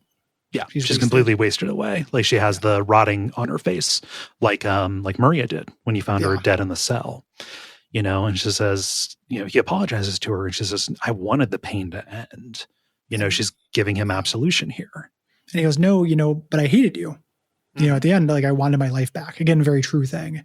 Yeah. And she, if that's true, then why do you look so sad? Also, another really true thing. Those two things can exist at the same time. People are complicated. Yes. And she says, it's okay, and gives him a letter saying, I hope it's what you've been looking for. Yep. We cut to Laura drawing more doodles on the wall in town, and James approaches her with a letter. Mm-hmm. She reads it, and the screen whites out. Yeah. And we get to hear the complete letter that Mary wrote, over scenes from around the town. It begins with the letter from the beginning, but then kind of starts admitting the truth of what's going on. Yeah. Talking about the doctor's going to let me go home, not because I'm going to get better, but because it's near the end. I'm afraid you really don't want me to come home. She talks about how she felt when she learned she was going to die and started lashing out. I understand if you hate me, but I need to know you. I need you to know I'll always love you. Our life together had to end like this. I wouldn't trade it for anything. I'm not afraid of dying anymore. You should move on. James, you made me happy. Heartbreaking. Super sad. And James leads Laura through the graveyard at the beginning of the game, heading back to the car at the rest stop to have an awkward conversation about clearing out the back seat. We got to make a stop, hon. Yeah. Would you go to the bathroom real quick? Do you mind, Laura? Do you get a Game Boy? Want to go sledding? Yeah, I got some games on my phone. Yeah. Like, do you like Cabo Hotel? Hold on a second. Yeah. But like, again, the thing with Silent Hill 2, generally, and this is true of the original version as this, right? Like, this is glazing one of the best to do it in this kind of shit. Yeah. A little bit is just that idea of that complexity. It would be very easy, I think, to just make James the villain and just have like, oh yeah, like he's guilty. He's a guilt monster. He's guilty, the end. Right. And they decided not to take that easy route out. It's exceedingly easy to do that as well. Like, not to gender it up, but like when it's a dude and a lady, it's real easy to just be like, oh, of course he's fucking Monster Man. Yeah. He did monster stuff, but James isn't that character. Like, he did something horrible for good and understandable reasons that he arguably still should not have done. Right. Yeah. But they're both victims here. You can argue about degrees, but they were both victims here. Yeah.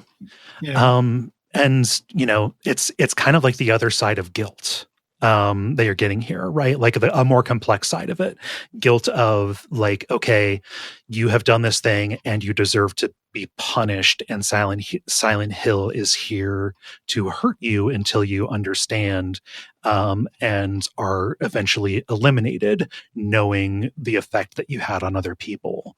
Silent Hill doesn't necessarily want him to fail.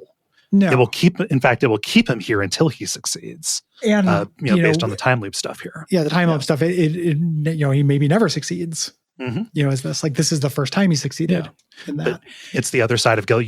There's like in the endings, he breaks through it. He gets this kind of supernatural second contact, with this person that he harmed, and kind of internalizes it. The bad ending isn't a bad ending because James dies.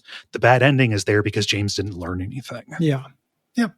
The water one, he drives into the car. He drives into the lake with... Or drives into the lake, rather. Mary. He drives into the car. It's a big car. He drives into the lake with the body.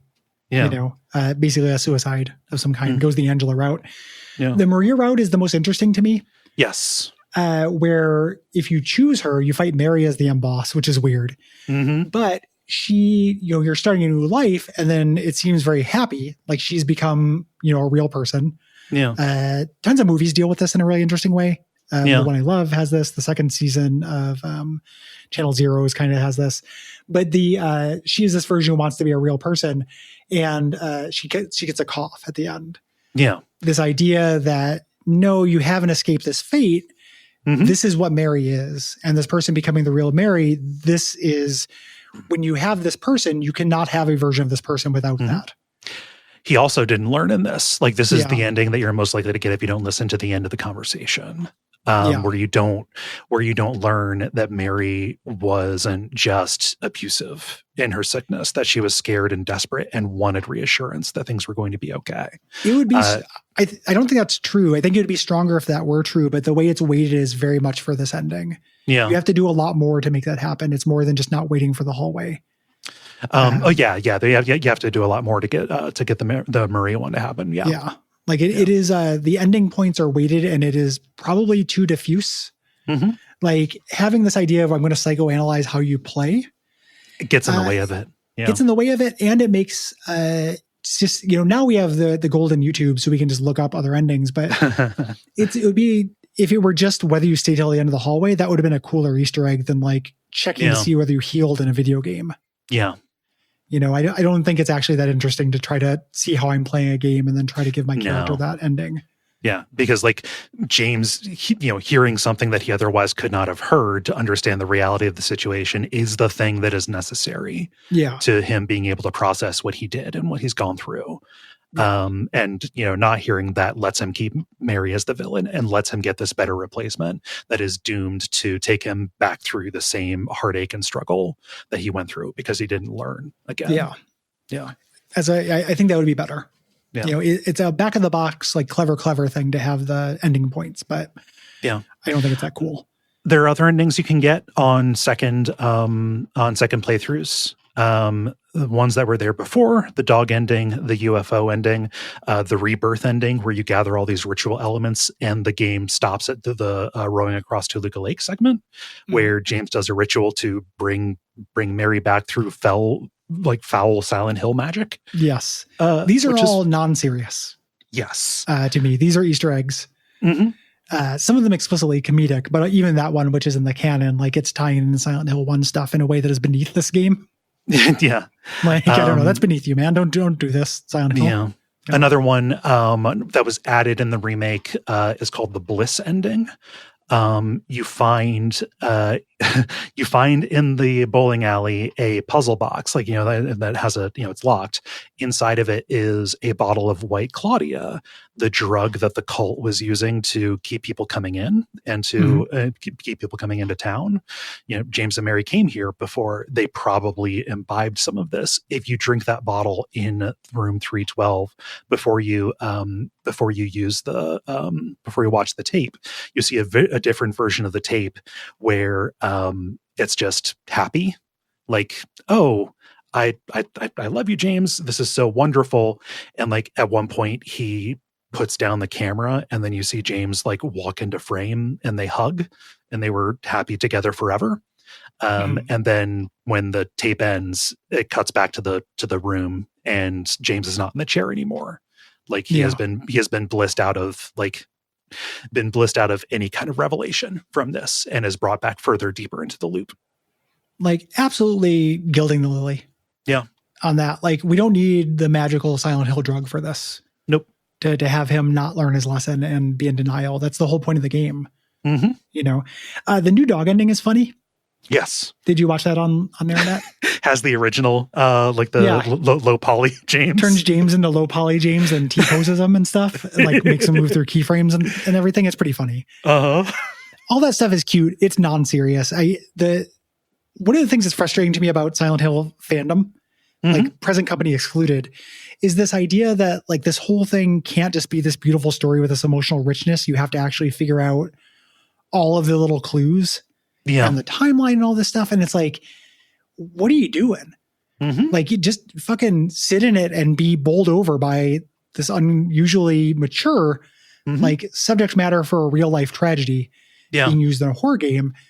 Why are you trying to figure out like, oh, maybe this ties to the cult because they're using X drug or anything? Or like maybe Pyramid Head's origins were from the witch cult of the, like, why? What are you doing? Yeah. Just like, it is a weird waste of time. Silent Hill has been through an identity crisis before what it is right now. Like Silent Hill 2 stands apart because for the second game, they didn't continue the story. They kept the setting and decided to treat it like an anthology thing. And then immediately after, I love Silent Hill 3. It kind of tangles with 2 for being my favorite. But like going back to the cult storyline, and that does do the Resident Evil continuity snarl thing, which is, I enjoy engaging with because I think it is a fun game. I do not believe that makes stronger art. It doesn't touch my heart. Like I like Silent Hill 1 and 3. I don't think that there's a comparison between 3 and 2 for me. Yeah. Like I think 2 is a full order of magnitude more artful than 3. Like 3 is a good game. Yeah. I like 3. It does some interesting stuff, but it's not doing anything new to me that feels like this is new to the medium. Yeah. 2 was such a grand slam. It hits so many serious points so early, like no game was as mature as this. Yeah. Very few were, exceedingly few, like maybe Planescape. I don't know, man. Plenty of them, but they weren't on consoles. Yeah. Oh, like God, no. They were just on computer. But like it was rare. Is the point. And it's rare. It hit a new audience and stuff. It feels like a great time to have retired to me. Like, we did the fucking best thing. Let's stop trying to recreate it. And every opportunity to try to do that has felt a little shallow to me. They have, veered out and done interesting stuff, that is not in the Silent Hill remit. I am a very ambivalent lover of Silent Hill 4 for its gameplay departures and structural departures. But then they just kind of kept on dancing with how much does this tie into a main continuity, and was so much less interested in telling stories of their own. Yeah. Because there's a demand for it. There's a fandom that is going to see this as, the fandomification of everything. Yeah. Is the enemy of art. Yes. And it's a bummer. Because like what we have here is it's weird how this is the kind of thing you would see in an indie game. There are a lot of indie games that deal with kind of similar shit to this. Yeah. Like What Remains of Edith Finch, or like That Dragon Cancer or something. Yeah. Like you can do these kind of big, weighty things. Laundering it through a super spooky horror game was genuinely really novel at the time. Yes. Silent Hill 1's or Silent Hill 2's original versions, mechanics, I don't think were necessarily additive in terms of underlying that theme, but it was additive in terms of kind of tricking you into having your heart broken without knowing it was going to happen. Right. Adding that as just kind of like, but what if it's kind of a fun game almost? On top of that is such a bummer. Yeah. With all the pacing problems that it brings into it, getting in the way and spacing out these moments that are genuinely compelling. You have less those little cinematic moments, it's the same amount of gas going in that is being expected to carry you longer. Yes. Just stretching more moments between meals in a thing that was like, it felt like as much as Bloober team did not absolutely screw the pooch on this, I don't want to say that they necessarily understood how to make this remake, because they understood not to mess with the story, but they didn't understand what the mechanics in the story were doing in the first place. Yeah. Which were there like as ledger domain, like it's a really interesting work of art that I think is not done very well by the franchise or this remake. Yeah. Still hits real hard because it's still the story of Silent Hill 2, and the story of Silent Hill 2 is fucking heartbreaking. Unassailable. Yeah. So, glad to revisit Silent Hill 2. Would have been happier just replaying the original, I feel like. Yeah. And that's where I come down. People will ask like, hey, should I just play the remake? And when they do ask that, I say, just find the original, emulate it, play the enhanced edition, and then go and play the new one. If you decide that the play is too much of a barrier for you. I don't, I understand the existence of people who cannot handle the play of a PS2 level survival horror game. I think, my position, I come down on it being worth it. If you literally can't, if that feels too bad in the hands, but I just don't have that problem. Yeah. If you're listening to this and you have a project or product you'd like us to shout out, and you are any kind of marginalized person, please send me an email at Gary@Duckfeed.tv. I'd be happy to do so. Don't have one right now. Be happy to, go to the front of the line. Yeah. And we'd be happy to shout you out. Yes. If you have thoughts on Silent Hill 2 or any of October's other games, Mouthwashing, Cryptmaster, or Fear, go to duckfeed.tv/contact and write in by the 15th of October. You have a little bit of time as of when you're hearing this. Yes, but not very much. And you can always write in early. You can even write in early for November's games. By November 15th, which are Monster Train 2, Unpacking, and Hitman Blood Money. Yes. Fear and Hitman Blood Money are premium episodes, which means everybody gets generalities. But if you want the full episode, you have to become a patron. And becoming a patron is dirt cheap. Oh my God. $5 a month, and you get all of them. You get the one per month. You get a bunch of bonus shows. You get all the old ones. $5 a month does not buy you anything. Oh, no. We have not increased our prices for inflation at all. Nope. You cannot go get a fast food meal for $5, but you can get just infinite content. Yes. Yeah. It's there. It's waiting for you. Go get it. Yeah. Listen to it. You can also leave us ratings, reviews in Apple Podcasts, Podcast Addict, wherever you find podcasts. You can tell your friends. You can write about us on message boards. All of that is very useful. Yes. Yeah. You can also join us in thanking our producer, Gwen. Big thanks to Gwen. And as you're hearing this, if you're in the Pacific Northwest, come to the Portland Retro Gaming Expo this weekend, right? No. Yes. Next weekend. Yeah. Next weekend as they're hearing this. Yes. Next weekend as we're hearing this. This weekend as you're hearing the the next episode, the Critmaster episode. And if you're calling about elder care, but yeah, we're going to be at the Portland Retro Gaming Expo the weekend of the 17th. Guesting on the Retronauts panel on Saturday, doing our own panel on Sunday with Retronauts guest. Meet up at Quarter World on Saturday night. It's gonna be really fun. We're not tabling, but we will be walking around. Come say hi. Please. Yeah. Oh, and I have a blog. Go to Duckfeed.tv / the Gary Butterfield Times and check it out.